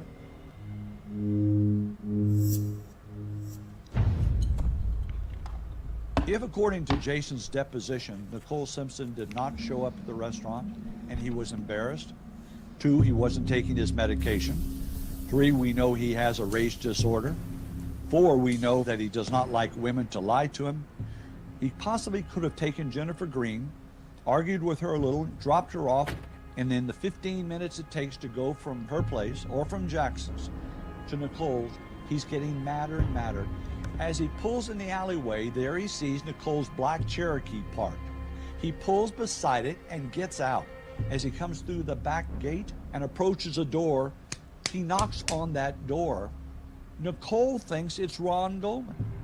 She opens the door, and standing there is Jason Lamar Simpson, and he's certainly not in a good frame of mind. And they may have gotten into a heated argument. And at that time, the verbal argument and the abusive language that may have transferred from one to the other caused Jason to lose it, with Nicole then slapping Jason, and the rage sets in. They hear the gate open.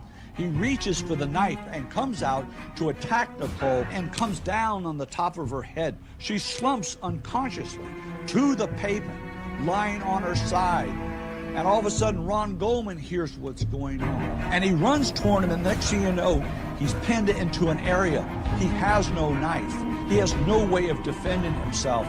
So he goes into a posture of karate, picking up his foot and saying the words, hey, hey, hey, that were introduced by a witness in the trial. The hey, hey, hey would have been a great distraction technique to draw attention away from Nicole and bring it to Ron. I think then he approached and got closer to the threat, again trying to protect Nicole. Repeatedly, Goldman hits the assailant over and over, and that counts for the red marks on his knuckles. And once Ron Goldman has sustained nearly 27 stab wounds, he falls down, either dead or dying. And by this time, Nicole Simpson, who is not dead, not seriously hurt, is starting to come to, and the rage has set in to such a degree that the assailant feels in his own mind that he has no choice whatsoever but to kill Nicole. So that's when he puts his foot on her back, pulls her hair back, and cuts her throat 3 times with the same knife, nearly decapitating her, dropping her body and running out. And then as he does, the bipolar or rage disorder starts to dissipate. And he realizes, oh my God, what have I done? What have I done? As an investigator, I can picture it as Jason pulls out from Nicole Simpson's driveway after the murders. There were things going over in his mind. He had to make it back to Jackson's restaurant. He had to get rid of these bloody clothes. He had to pull his old time card and replace it with a new one. But more importantly than anything, the critical factor for Jason at this point would have been to call his dad. I need my dad. He'll know what to do. O.J. learned that Jason was at Nicole's and sped over in his white Bronco. He realizes how critical this could be. He also knows full well about his son, Jason. Why? Because he knows that Jason has been taking this medication, Depakote, to control the rage disorder, because he's been paying for it at Brent Air Pharmacy for years. He couldn't pick up the phone and call the police. He didn't want to implicate his son, but he had to know because he had 2 children there. He had Nicole there. It was a love-hate relationship between the two. So O.J. leaves the house, takes a pair of gloves, and puts on the oldest pair of shoes that he doesn't like, rushes there, and as he pulls in, there's the black Cherokee. He parks beside it, gets out very quickly, runs through from the back. As he does, he sees Nicole lying there in a fetal position. He pulls off one of the gloves. It's dark. He hears no conversation, no noise. The kids must still be asleep. He bends down to check her pulse, and as he does, her head turns one way and the body the other, and he drops it in a state of shock, and she rolls to the next level on the step, and as he looks up, there's Ron Goldman with his eyes wide open, full of blood all over him, staring at him. He drops the glove and runs back to his vehicle, gets into the Bronco, and pulls out, and en route back to Rockingham, nearly hits Jill Shively at the intersection of San Vicente and Bundy, where she swore that she saw O.J., and he was alone in the vehicle. Once he arrives back at Rockingham, he sees the limousine parked out front, so he pulls around to the side, jumps out, and realizing he only has seconds to get in and to get out. If he misses that flight and they find the body, he is going to be the major suspect in the murders of Nicole Simpson and Ron Goldman. He jumps over the back gate, losing his balance and striking the rear of the bungalow as he ducks down underneath the AC unit and runs across the driveway, and seen by Alan Parks, the limo driver. As he approaches the back door of his residence, he takes off the shoes, knowing full well that this is the only thing that could incriminate him there at the scene. He then runs up and grabs his belongings, puts the shoes inside a little gym bag. And how do we know that? Because when O.J. came out and they loaded up the limousine, Cato Kalin and Alan Parkson, he wouldn't let them touch this little gym bag. But when he arrives at the airport, according to the people at American Airlines, he didn't have this little bag. But the one thing that Alan Parks did say was that as they're leaving OJ's telling him, we're late, we need to hurry and get there. He says, it's awful hot back here. He turns his body and rolls down the window as they're driving. In my mind, out went the bag containing the Bruno Magli shoes, the only piece of evidence other than the glove by the bungalow at the back. As he arrives at the airport, he's shaking hands with people and being the OJ that he normally was. But he also knew that his son, Jason Simpson, had committed these murders. If OJ had fought with Ron Goldman, he'd had blood all over him. Because this is a very bloody Exactly. scene. There were multiple stab wounds. You're talking about 28 wounds that are arterial in nature, and there would be spurting of blood. You can see there is. And the person would be almost dripping blood. If that's the case, when OJ ran for his Bronco and opened the door and jumped in, the bottom of his shoes would have had blood all over him, his clothes would have had blood all over him, and there would have been blood all over the Bronco, but there wasn't. They found some blood, but in my opinion, it's not enough blood. Inconsistent with somebody just killed two people. Inconsistent. So bloody sitting in There you the go. vehicle. The amount of blood that was found in that Bronco and the few spots that were found could fit on my thumbnail. If you're struggling with an individual and blood is dripping to the ground, you would expect the soles of the shoes to be almost... Unless you got completely naked. Documentation of the scene, in fact, have two set of a bloody print. Not only two set of print, bloody print. There was no blood on the brake and no blood on the accelerator. How in the world could O.J. Simpson have fought with Ron Goldman and moved his feet around in the blood and not transfer it to the brake or to the accelerator? Either he did not drive the Bronco, but prosecution have a theory he wear a sweatsuit, and so he have to change and at the scene and get rid of the bloody clothing, then drive the Bronco. Of course, you have a very short timeline. You really don't have time to spend more time to change. When Marcia Clark made that statement that the Bronco was full of blood, that was an untruth by Marcia Clark. He did not have time from the time that murders were committed to have been the one that committed the murders to the time that he was found at the intersection of Bundy and San Vicente by Jill Shively, from the time he arrived home to cross the driveway to go up and wash and clean up. On the foyer, police found 3 drops of blood, and when we went there, we found additional 2 drops, so total about 5 drops of vertical blood drops. But the carpet, the front foyer, staircase, upstairs, all wall-to-wall. It's a kind of white, off-white type of colors carpet. Those carpet, you can't hide any blood there. Police and LA laboratory scientists examined inch by inch, did not find anything. When we get there, I test step by step, inch by inch, I did not find anything. That's kind of an unexplainable issue here. If somebody covered with blood, just impossible not leave any blood trace. Based on the LAPD's investigation, there was no blood found on any of the clothes in the hamper. No blood found in the shower. No blood found in the... Remember how they're saying when OJ was leaving, he cut his left, that's what was dripping, and that's where it's like leading up to, from, outside, and leaving away from the crime scene because of his left finger dripping blood.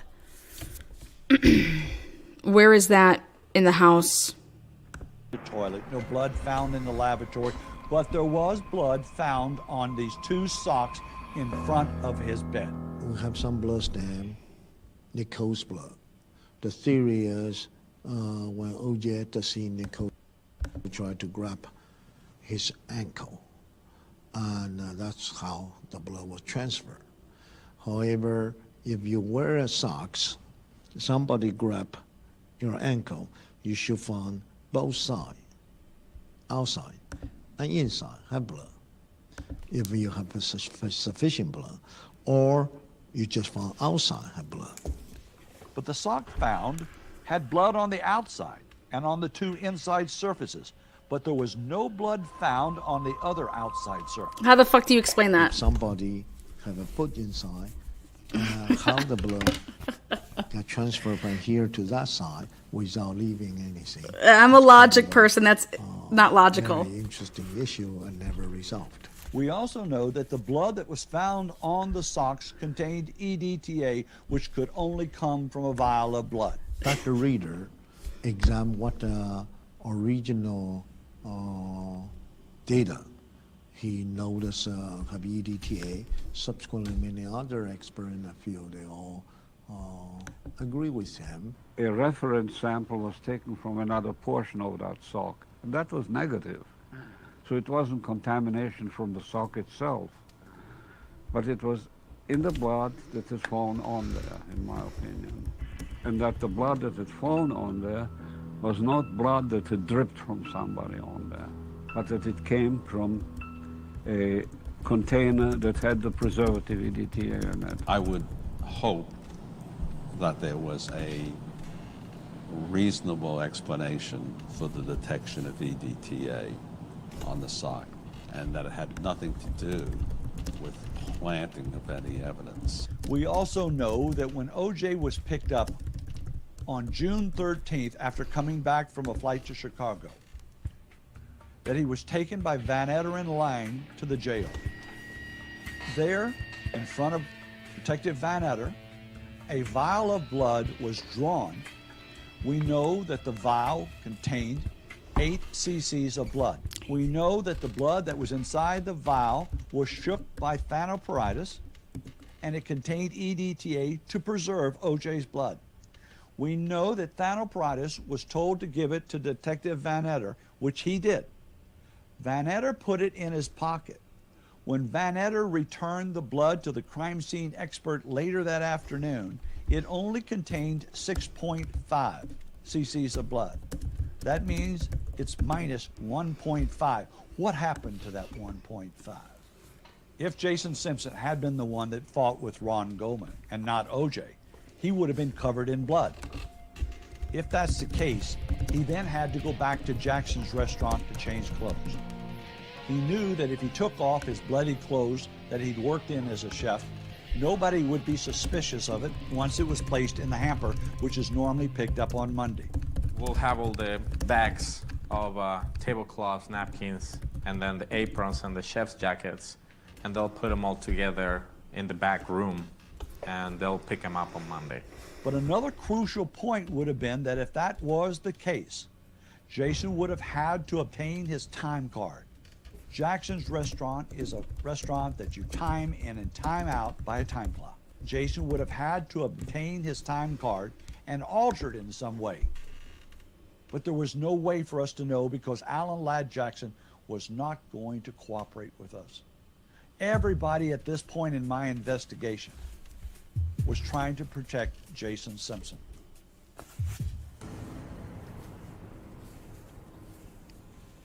As my surveillance of Jason at his home in Venice Beach grind to a close, just before Christmas of 2000, at the bottom of his trash, rolled up in a ball, I found a note.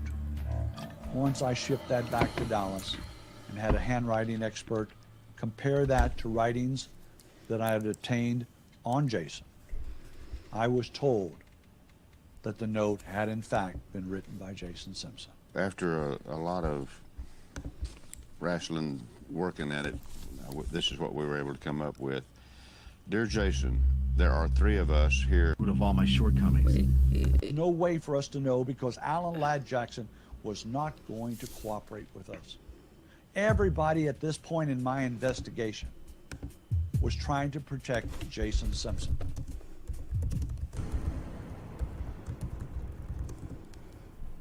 As my surveillance of Jason at his home in Venice Beach grind to a close, just before Christmas of 2000, at the bottom of his trash, rolled up in a ball, I found a note. Once I shipped that back to Dallas and had a handwriting expert compare that to writings that I had obtained on Jason, I was told that the note had in fact been written by Jason Simpson. After a lot of wrestling, working at it, this is what we were able to come up with. Dear Jason, there are 3 of us here that I know about. I want solace. Work was solace. Now I am a failure. I cannot do anything right. I cannot learn from it all. I cannot remember. Alcohol. Alcohol is the root of all my shortcomings. I know I'm a good guy somewhere, but I cannot find him. My innocence is lost. My eagerness is gone, most of all. And most, my will and integrity absent. I do not know what to do. No, I do know what to do, but I don't have the will to do it. In short, I'm fucked. I had so many plans, but now what? I cannot exercise the simplest deeds sober. Walking on broken glass. There's a lot of frustration showing in that handwriting. Sounds like it comes from a heart that's really hurting. I had what I felt was another piece of crucial investigative fact. I had come as far as I could at this point. I felt that I had enough to release. But when I tried to release the information to the district attorney in Los Angeles, he wasn't interested. I received a letter from the DA's office which stated, because you failed to reveal any new information, it does not appear that a meeting is warranted at this time. I then tried to arrange a meeting with the California Attorney General's office, and their response was, such a meeting would be premature. And I felt that the only way that I was going to present my investigation up to that point was to write my own book, because so many books had been written about the murders, and I know there were people out there all over who cared. So I wrote and finished my book and released it. The reviews came out excellent. People were shocked about what they were reading. Best book. What was in the book. Great book. But because I published the book, I received a phone call. I have what you need. What is it I need? I have Jason Simpson time card for the night of June 12, 1990. He worked in a restaurant that I had an association with, and I talked to the people there and said, I want to see the time card. The time card was brought to me. This is why I've started actually going more public with my findings in what I'm doing. It was actually, I tried to learn from people, and I believe that the more that you stay public, the safer you are. And honestly, the more help you could possibly get, whether it's going to be anonymous help or if somebody wants to cover up their name, I truly don't care as long as you have the receipts to back it up. And this is exactly how something like this would happen. If he wouldn't have released that book, he doesn't get this. So, like, if I don't release things, then I couldn't get what, more things that I would need to help Sheldon or Jamie or whoever. And this is interesting. To me, I didn't go to the restaurant to get it. I made a copy of that time card, and it was something that crossed my mind at the time. I flew to Los Angeles and met this man, who was a silent partner at Jackson's restaurant at the time. A silent partner. The day after the murders of Nicole Simpson and Ron Goldman, that Jason Lamar Simpson should have been considered the major suspect. I'm a Christian, and I don't want to be judge or jury of anyone, but yeah, I have concerns. Did the Los Angeles Police Department ever contact you or a member of the staff there, or did you have to make a concentrated effort to get them to do anything? We had to make a concentrated effort to get them to do something. I made that concentrated effort, and it was probably not until June or July. It was probably end of July. There was a call placed, and two detectives came out and met me. And one of them was Ito. I remember that because later on the Judge Ito that was involved in the case. And there's just, the lack of interest was stunning to me. A man who, very intelligent, very well educated, a very important businessman, who got into his car once he looked at the time card and drove from Jackson's to Nicole's and told me on the phone and in person he could have done it. The time is there. And according to the copy that he gave me, Jason Simpson on June 12th checked in at 2:30 and checked out at 10:30 p.m. When I finally received this copy, and read it and laid it down. Later that night, I woke up and suddenly realized that both that gentleman and I had looked at the time card wrong. This is what happens to me, okay? I'll literally be sleeping, and I'll wake up and I'm like, holy shit! And I'll run down the stairs, and I'll come to my desk, and I'll start looking, and I'm like trying to find something because I had just thought of something, and I look at something, I'm like, holy shit, I'm right. Holy shit.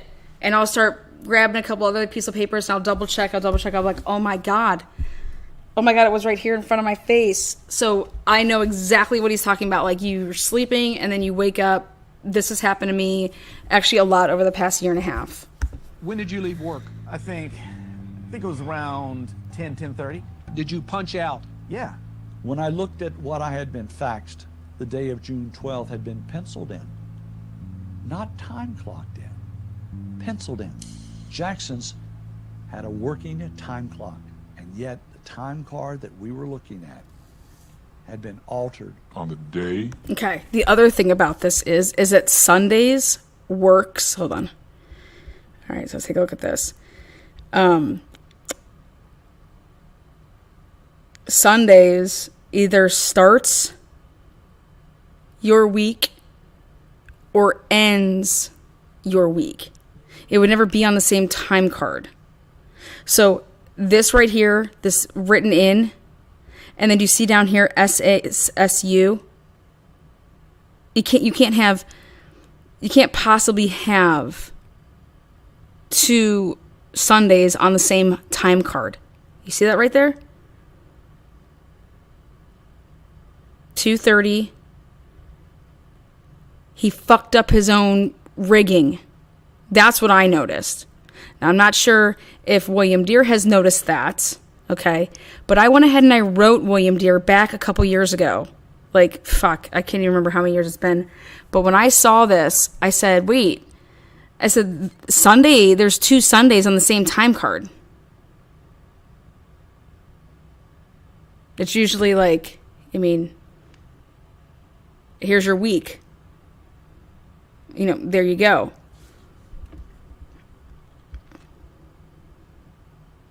But do you see how Sunday down here? I'm trying to show you. I try to stop it so you guys can at least see that. I had been faxed. The day of June 12th had been penciled in, not time clocked in, penciled in.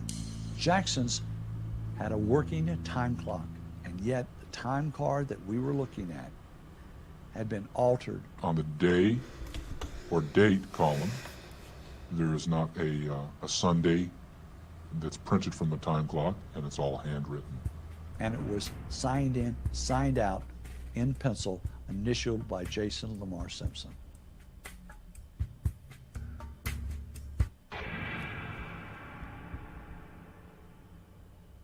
Another.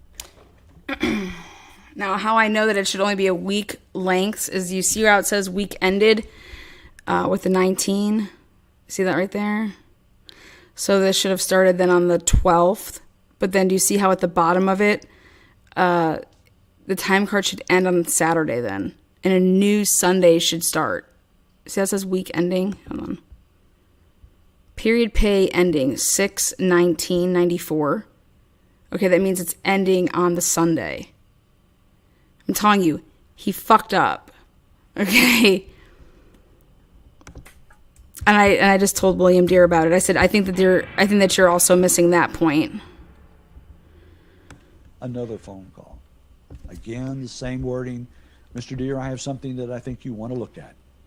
What is it? I have Jason Simpson's diaries. What? Okay. So again, I just want to point this out one more time because when I wrote William Deere, I said, you're missing, I think, another point, which is the ending date would be 6/19. So that means it would end on a Sunday.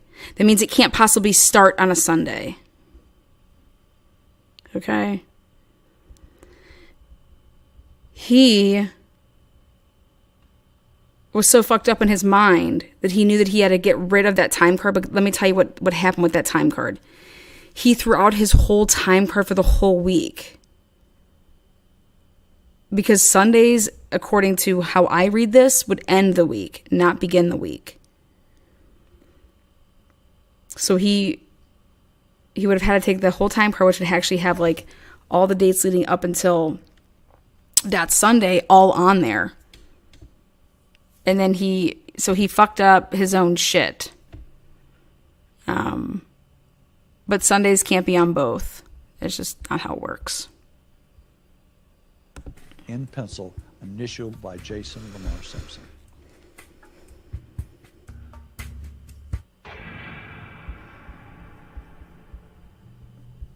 Another phone call.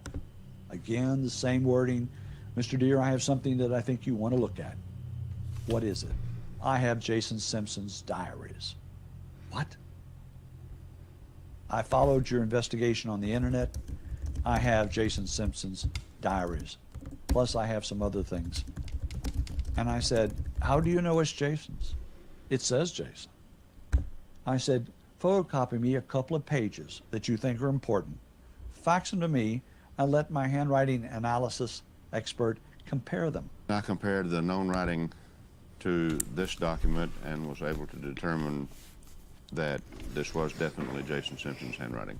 One of them describes, I am tired of being Dr. Jekyll, Mr. Hyde. I do not want to play Jekyll and Hyde any longer. They say famous last words define the heart of a man. I made my bed. I must lie in it. It is not too late for this young gun. Now Jason was admitting he's tired of playing Dr. Jekyll, Mr. Hyde. What it could be is an individual who has, who moves from being so angry and so violent and doing things that later, when he's in the other part of himself, he cannot hardly believe and can't stomach and can't stand. And in the second piece of paper, it said, it's the year of the knife for me. A knife cuts away the parts of something not needed. This is the year of the knife for me. That was important. This was Jason Simpson talking. I flew to Los Angeles and met the man who had bought these items from a storage facility that had been purchased by a friend of his. In that facility, there was only a box.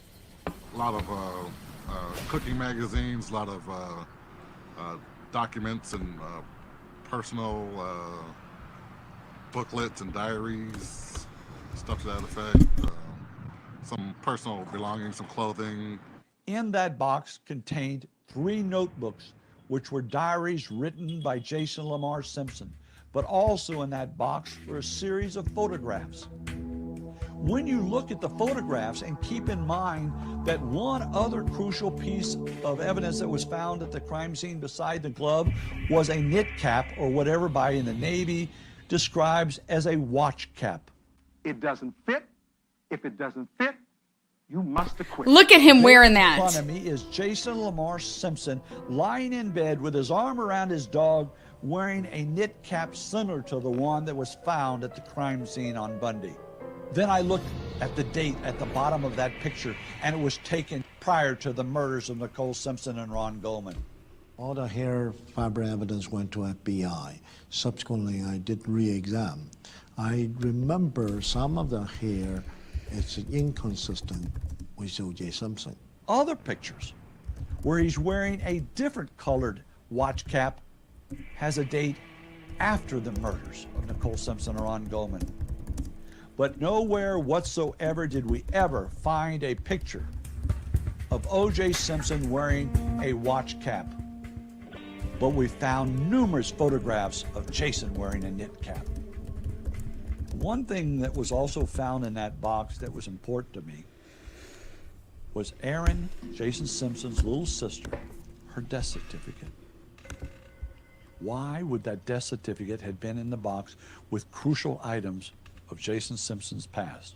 We also found a little sheet of paper where O.J. had said, I'm not going to be paying this pharmacy bill any longer. And one other thing, an envelope from the district attorney's office addressed to Jason Simpson's lawyer that had been hired by O.J. the day after the murders to represent Jason, asking for Jason Simpson to furnish them all his medical records. That was in the box. Well, me and my girlfriend were looking through the box, and we were kind of joking, like, what if there's a knife in there? Then we got to the bottom of the box. There's a fucking knife! We were kind of laughing, and we were thinking, what could this have been? But we just packed everything back up. My investigation led me to believe that the murder weapon was a chef's knife, based on the weapon of choice, the fact that Jason carried that type of weapon, the fact that he would carry it in the vehicle with him. All the things led me to believe at that point that it was a chef's knife. When I released the book, Brian Douglas, the man I ended up buying all these items from, that had bought it from a man at the storage facility, would have had no knowledge that the knife in the box could have been the murder weapon. So we had no reason to go out and buy a knife and put it in a box to make it look good. A boot knife like this, double edge, is basically a stabbing type instrument. Obviously you could cut a line with it, but it is not designed for it. It's a boot knife. It has a clip to be worn on the boot, or you can use it as a belt knife. It's what's considered a survival type knife. A boot knife is, it's designed double edge, sharp on both sides, basically for stabbing and cutting, but not slicing particularly. We then took it to Dr. Vincent DeMaio in San Antonio, Texas. This weapon could inflict all the cutting and stabbing wounds that are observed. And again, if you think about it, this is what this knife was designed for. This knife was designed to stab and cut people. That's its purpose. The base of the knife, the way it stood today in our possession, was indicative of the wound that was sustained by Nicole on the top of her head that was found during the autopsy. If you strike somebody on the head with sufficient force to lacerate the scalp, remember you're tearing it, you're not cutting it. A blunt force tears the scalp. If you hit someone with enough force to tear the scalp, then you can render them stunned, semi-conscious, or even unconscious. It's a murder weapon. It's a weapon, according to the experts, designed for one purpose: to cut and to kill. And it belonged to Jason Simpson. Another item that was found in the box was a card from his mother. It said, "I still love you too, forever, no matter what." I couldn't help but feel sorry for Jason Lamar Simpson at this point, as I looked at all the items that I found in the box and realized that this represented the life of Jason Simpson.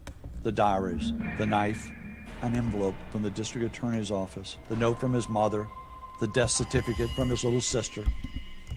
It made me think of a young man that had been crying out for help and didn't get it. Jason Simpson's life had come to an end. Shortly after the book came out and a big article appeared in the Observer, Jason Simpson abruptly moved out of his bungalow and moved down to Miami, Florida to be near his father.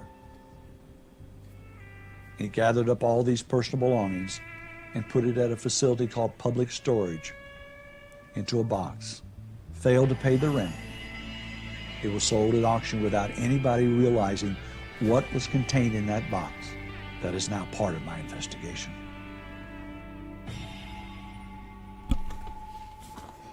During our surveillance of Jason Simpson at his residence in the bungalow there in Venice Beach, he would park his Jeep in front of the residence. When it would rain, he always had the top off, all the canvas covers removed. As soon as it was through raining, for whatever reason, he would come outside, put the covers back on, and zip it up. We were successful in purchasing Jason's Jeep, the Jeep he was driving on the night of June 12, 1994. Before we ever purchased the Jeep, we were able to photograph it without Jason's knowledge. The center console had been cut out like with a knife and a piece removed. We trucked it back to Dallas. We had it tested by a luminol expert, and it tested 7 hot spots in the Jeep. From 9 years ago, I would be surprised in an open vehicle like this if there were any detectable blood left. What we did and can tell you is this, that when we took the Jeep to Los Angeles for the filming, to do the reenactments of the crime, one night while it was parked, somebody poured about 5 gallons of water into the gas tank trying to disable the vehicle. Fucked up shit right there. A statement from my father. I'm relieved that this part of the incredible nightmare that occurred on June 12, 1994 is over. My first obligation is to my young children, who will be raised the way that Nicole and I had always planned. My second obligation is to my family and to those friends who never wavered in their support. But when things have settled a bit, I will pursue, as my primary goal in life, the killer or killers who slaughtered Nicole and Mr. Goldman. I reminded Jason that on the day of his father's acquittal, he read a statement on O.J. Simpson's behalf saying that O.J. would be devoting his life's work to finding the real killer, and I asked Mr. Simpson what has been done to find the real killers, and he knew of nothing. On the day your father was acquitted, you read a statement saying that he was going to devote his life's work to finding the real killer or killers of Nicole and Ron Goldman. Do you remember that? Yes. Okay. What has he done, to your knowledge, to find the real killer or killers? I have no idea. What have you done? What have I done? Yes. Did I pledge? I don't recall pledging anything to try to find out who did it. Have you done anything? What? Do you know whether O.J. Simpson has done anything? No, I don't know. Keep in mind that in the investigation, I wasn't there and neither were my associates. We have to take an investigation and work on it and try our very best to prove what occurred. It's not easy, but we hope that we're completely accurate. In November of 2005, we made what we thought was going to be our final trip to Los Angeles in this investigation. We asked if we could meet with the detective unit or any member of the Los Angeles Police Department. We had crucial information that we felt that they needed. They weren't interested. Instead of meeting with us, they sent us an email. The email was sent to one of our producers. The email said, O.J. Simpson committed a double murder. Charges were filed on him. A jury decided that O.J. was found not guilty. The case is closed. We have no further comments. I would certainly disagree with the position that he's taken on 2 points. One is his conclusion that O.J. Simpson committed a double murder. Now, that may be his opinion, but a jury disagreed with him. Second thing is that the case is closed. Their case may be closed, but they could certainly reopen it if someone came forward with credible evidence that contradicted what the police department and the district attorney's office, the position that they'd taken earlier. Once I received that email from the LAPD, I fully realized they didn't care. I did. I also realized one important thing, that the only way that this case will ever come to a closure is by putting it on film and for you to look at it. This is 12 years of my life. I want closure to this case for the families of Nicole Simpson and Ron Goldman and to their friends. It gives me great concern, and it also gives me great closure because I believe what you've shared with me. It concerns me that if in fact you're right, then there is still a killer. To their friends. It gives me great concern. Okay, so just so you guys know who Andrea Scott was, she dated Ron for a hot minute. So, friend of Ron Goldman, owner of car Ron was driving that night. And it also gives me great closure because I believe what you've shared with me. It concerns me that if in fact you're right, then there is still a killer on the loose. Does your partner get violent when drinking? Is your partner able to empathize? Does your partner have a Jekyll and Hyde personality? Well, if you've answered these questions negatively, beware. These are red flag warning signs. We asked Dr. William Flynn, who's an expert forensic psychologist, to review the records and information we had obtained on Jason Simpson. As part of his report, he completed a Violence Risk Appraisal Guide, or VRAG, on Jason. The VRAG is a tool used to predict the possibility of an individual committing violent acts in the future. Jason has so many risk factors out of these 12 that he has a higher risk of being violent again than 95% of incarcerated felons. His score of plus 22 is at the 95th percentile. We have tried on several occasions to contact persons involved in this case to go on camera and talk with us. They have refused. They include a certified letter to O.J. Simpson in Miami. He signed the certified receipt but has never replied to our request. A certified letter was sent to Jason Simpson. The letter was returned with Postal Service stating that Jason had moved and left no forwarding address. We tried the LAPD and they refused to sit down and talk with us. Christopher Darden said he wanted to get on with his life and to put the O.J. Simpson case behind him. Dee Burnett would talk to us and was very helpful in my investigation, but she refused to go on camera with us. The same was true with Jason's ex-girlfriend, Jennifer Green, who was with Jason on the night of the murders. We flew to New Jersey and tried to talk to Marcia Clark, who was the guest speaker at the Associated Licensed Detective Seminar, but she refused to answer my questions about Jason's connection to the case.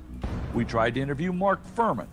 In an email reply, he said our only evidence that we had articulated was motive. He refused to go on camera. Paul Goldberg, who was the former owner and manager of the Revival Cafe, who was assaulted by Jason Simpson, he wanted $25,000 to appear on camera. Daniel Petrocelli, he refused. Tom Lang, the detective, he refused. In my 12-year investigation into the murders of Nicole Simpson and Ron Goldman, I found a great deal of evidence. But to me, there were certain things that stood out, such as the knit cap or watch cap that had been found at the Bundy Drive crime scene that we now have Jason Simpson wearing.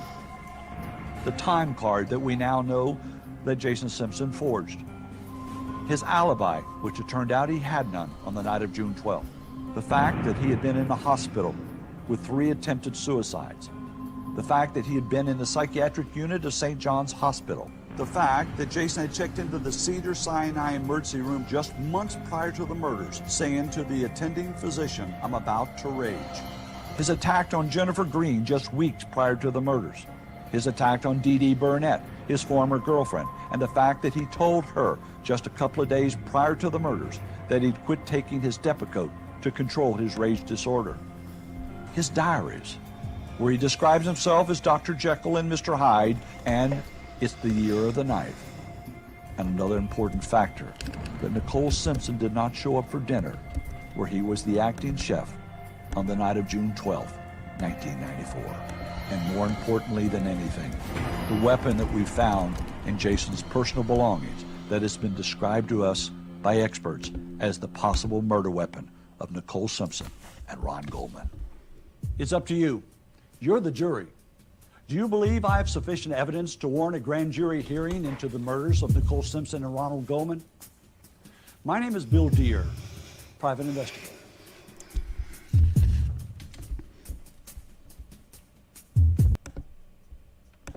All right, so what do we think? You guys are the jury.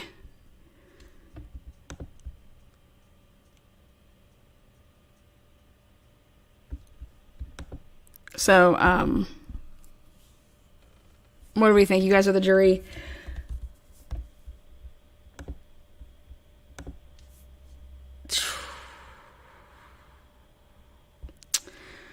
All right, so we got some people saying they did not know anything about this. Exactly. That is actually why I am recovering the O.J. Simpson, and it just has a lot, I believe, a lot of racial. It just correlates to, I believe, Aliquippa. So, I know Kim wants me to let everybody know that she believes that Chris and Marcia Clark did the nasty. I hope somebody was getting laid.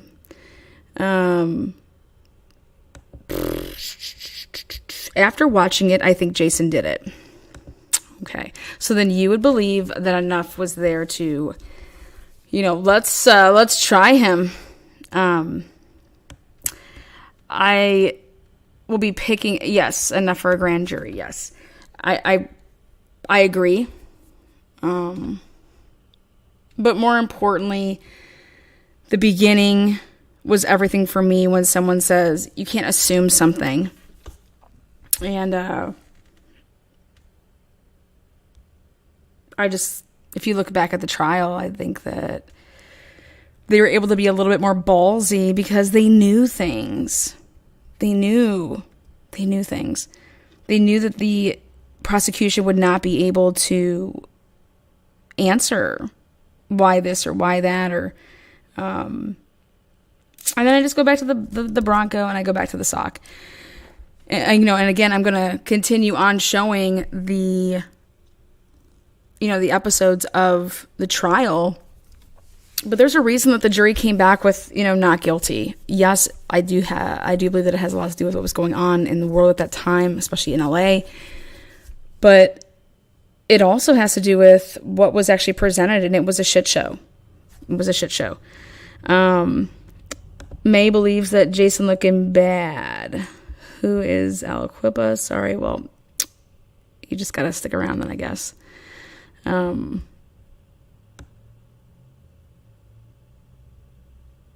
LAPD should gave him at least a meeting, but they never will.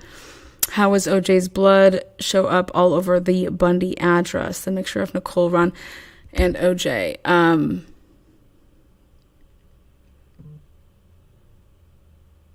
Well, I believe when you have somebody that is like your blood, I would love to know if that in fact was OJ's blood, or if it was just such a really close, could have been like a sibling or a brother or sister.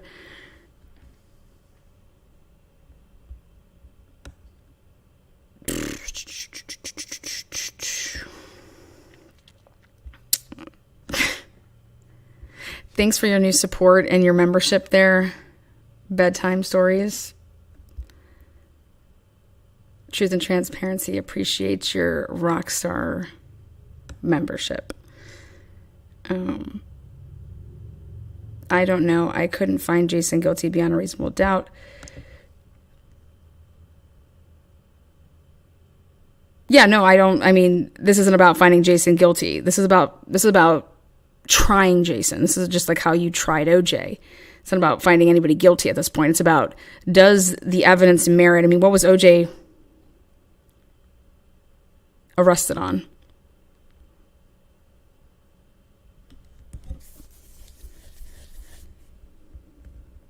So just about grand jury. The cap and the dog hair. Yep. Whose dog hair was it?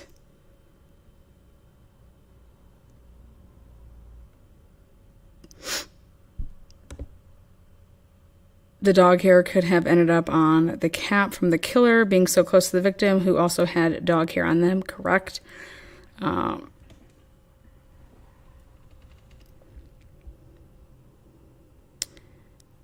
Let me ask you something.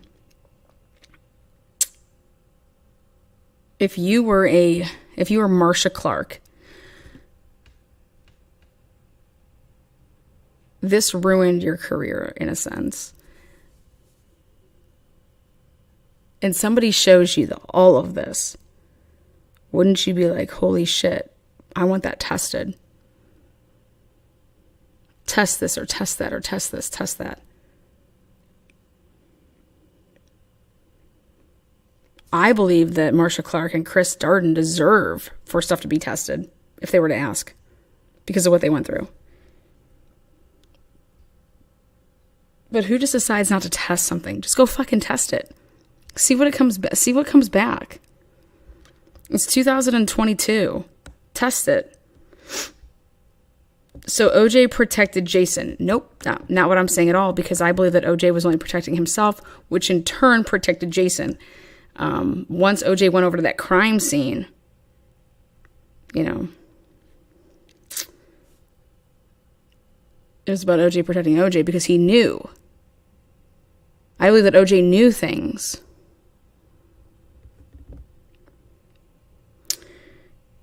I seen her on Wendy. I think it was Martha, looking and doing great. In my opinion, more evidence against Jason at this stage than evidence against OJ when he was tried. That knife came back with animal blood, by the way. I'm not talking about the knife. So test,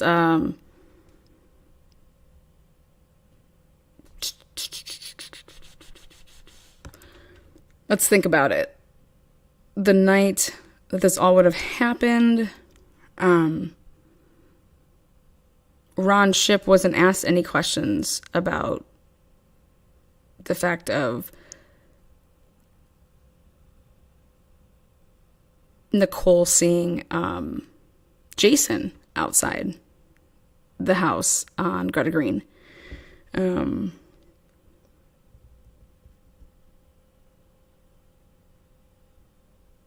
This would call for, his previous girlfriend, his, real girlfriend at the time. This is what a guy did without having any, he had no subpoenas. He didn't, this is just a dude that is licensed, took his own money, and, went to town on this. No help from anybody. And in fact, it would probably be the opposite way.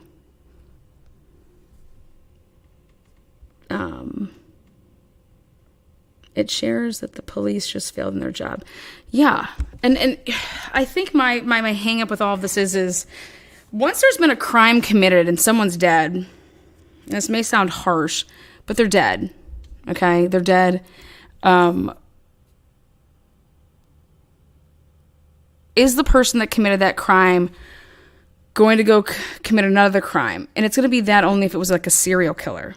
Okay? When you see crimes of passion, which this would present itself as that.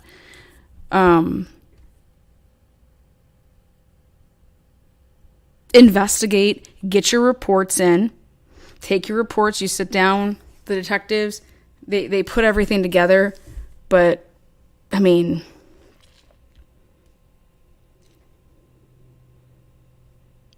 we're the ones that are the taxpayers that are paying all of these people's salaries. If we don't do our job, guys, we get fired. We get fired if we don't produce. We get fired if we make mistakes. But guess what? When they make mistakes and they don't do their job, they just cover up for it. And we still keep paying them. Why all of us don't go and get government jobs is honestly beyond me, because we need to. Everyone's going to cover for each other when we fuck up. But guess what? In the real world, corporate America, if you don't do your job, you get fired. You don't have a job.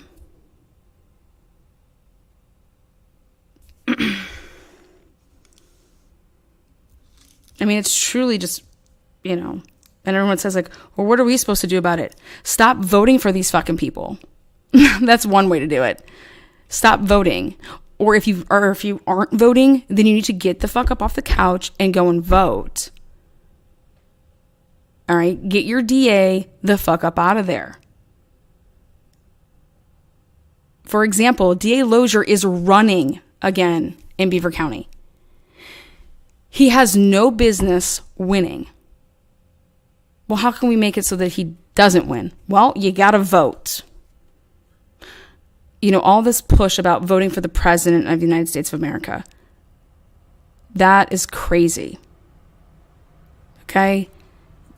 You have to vote local. That is what's going to matter in your life. I'm serious. Because you have to make it locally to then ever even have a chance to be on that national stage.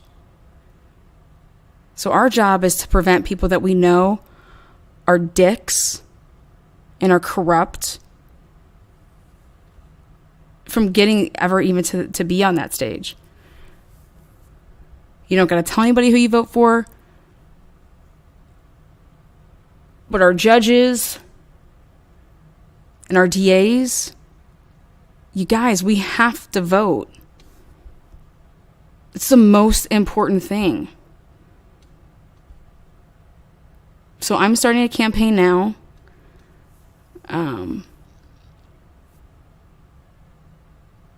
For Beaver County. And we're going to somehow raise the money, but I think there's a very, very capable person out there, and I think that Beaver County can't change until that DA changes. DA Louser. DA Lousy. His name is DA Lozier. But one of the newscasters said DA Louser. He's lousy, all right. Beaver County, Pennsylvania. Beaver County, Pennsylvania. Beaver County, Pennsylvania. I will rent buses. I will bus the people. Get out, and we gotta vote. Okay? But there is no way in hell that this man who threatened to arrest me for trespassing needs to be the DA. Like Rottenborn. Yes, exactly. Beaver County, Pennsylvania. If you want change, okay, you have to vote. And guess what? Criminals get to vote. As long as you're a citizen, you can vote. As long as you're a resident there in old Beaver County, you can vote. But thank you so much, Kim, for being here. I loved you this afternoon. I'll be around later. Okay, let's start with PA, everyone. Yes. But the DAs, etc., are also party affiliated. Yep, yes. Normally, yes. I've done some digging, and I'm going to be presenting some information for everybody as far as this goes, but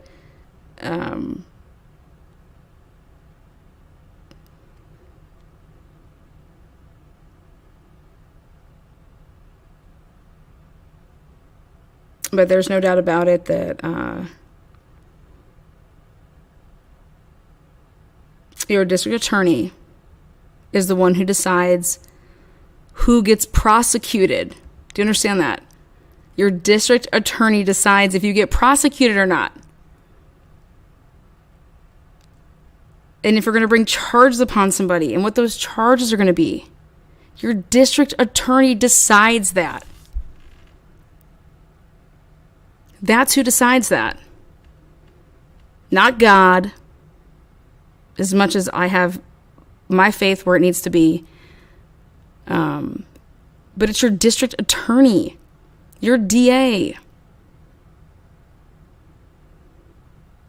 A DA in Pennsylvania, in Beaver County, whose right hand is none other than Timmy Patrick. And we're going to get all into this. If you are part of Beaver County and Aliquippa, you're going to join me here later tonight because I'm bringing nothing but the facts. Nothing but the motherfucking facts. So join me. But the reason I am covering the O.J. Simpson case is because of just the myths that surround it, number one. But the racial barriers is the main component because it, in my opinion, has a lot, and it just simulates a lot of what's going on in Beaver County. And if that shit was happening in, the early to mid 1990s in LA, well, it's still happening in Beaver County, and it's 2022, ladies and gentlemen. Beaver County needs to be put on a national platform and shown to the world just how corrupt this county is. So, join me. And again, thumbs up this video. Thank you guys for your memberships, donations, all that good stuff. You guys are very much appreciated, and yep, join me later. Hashtag there's a new beaver in town.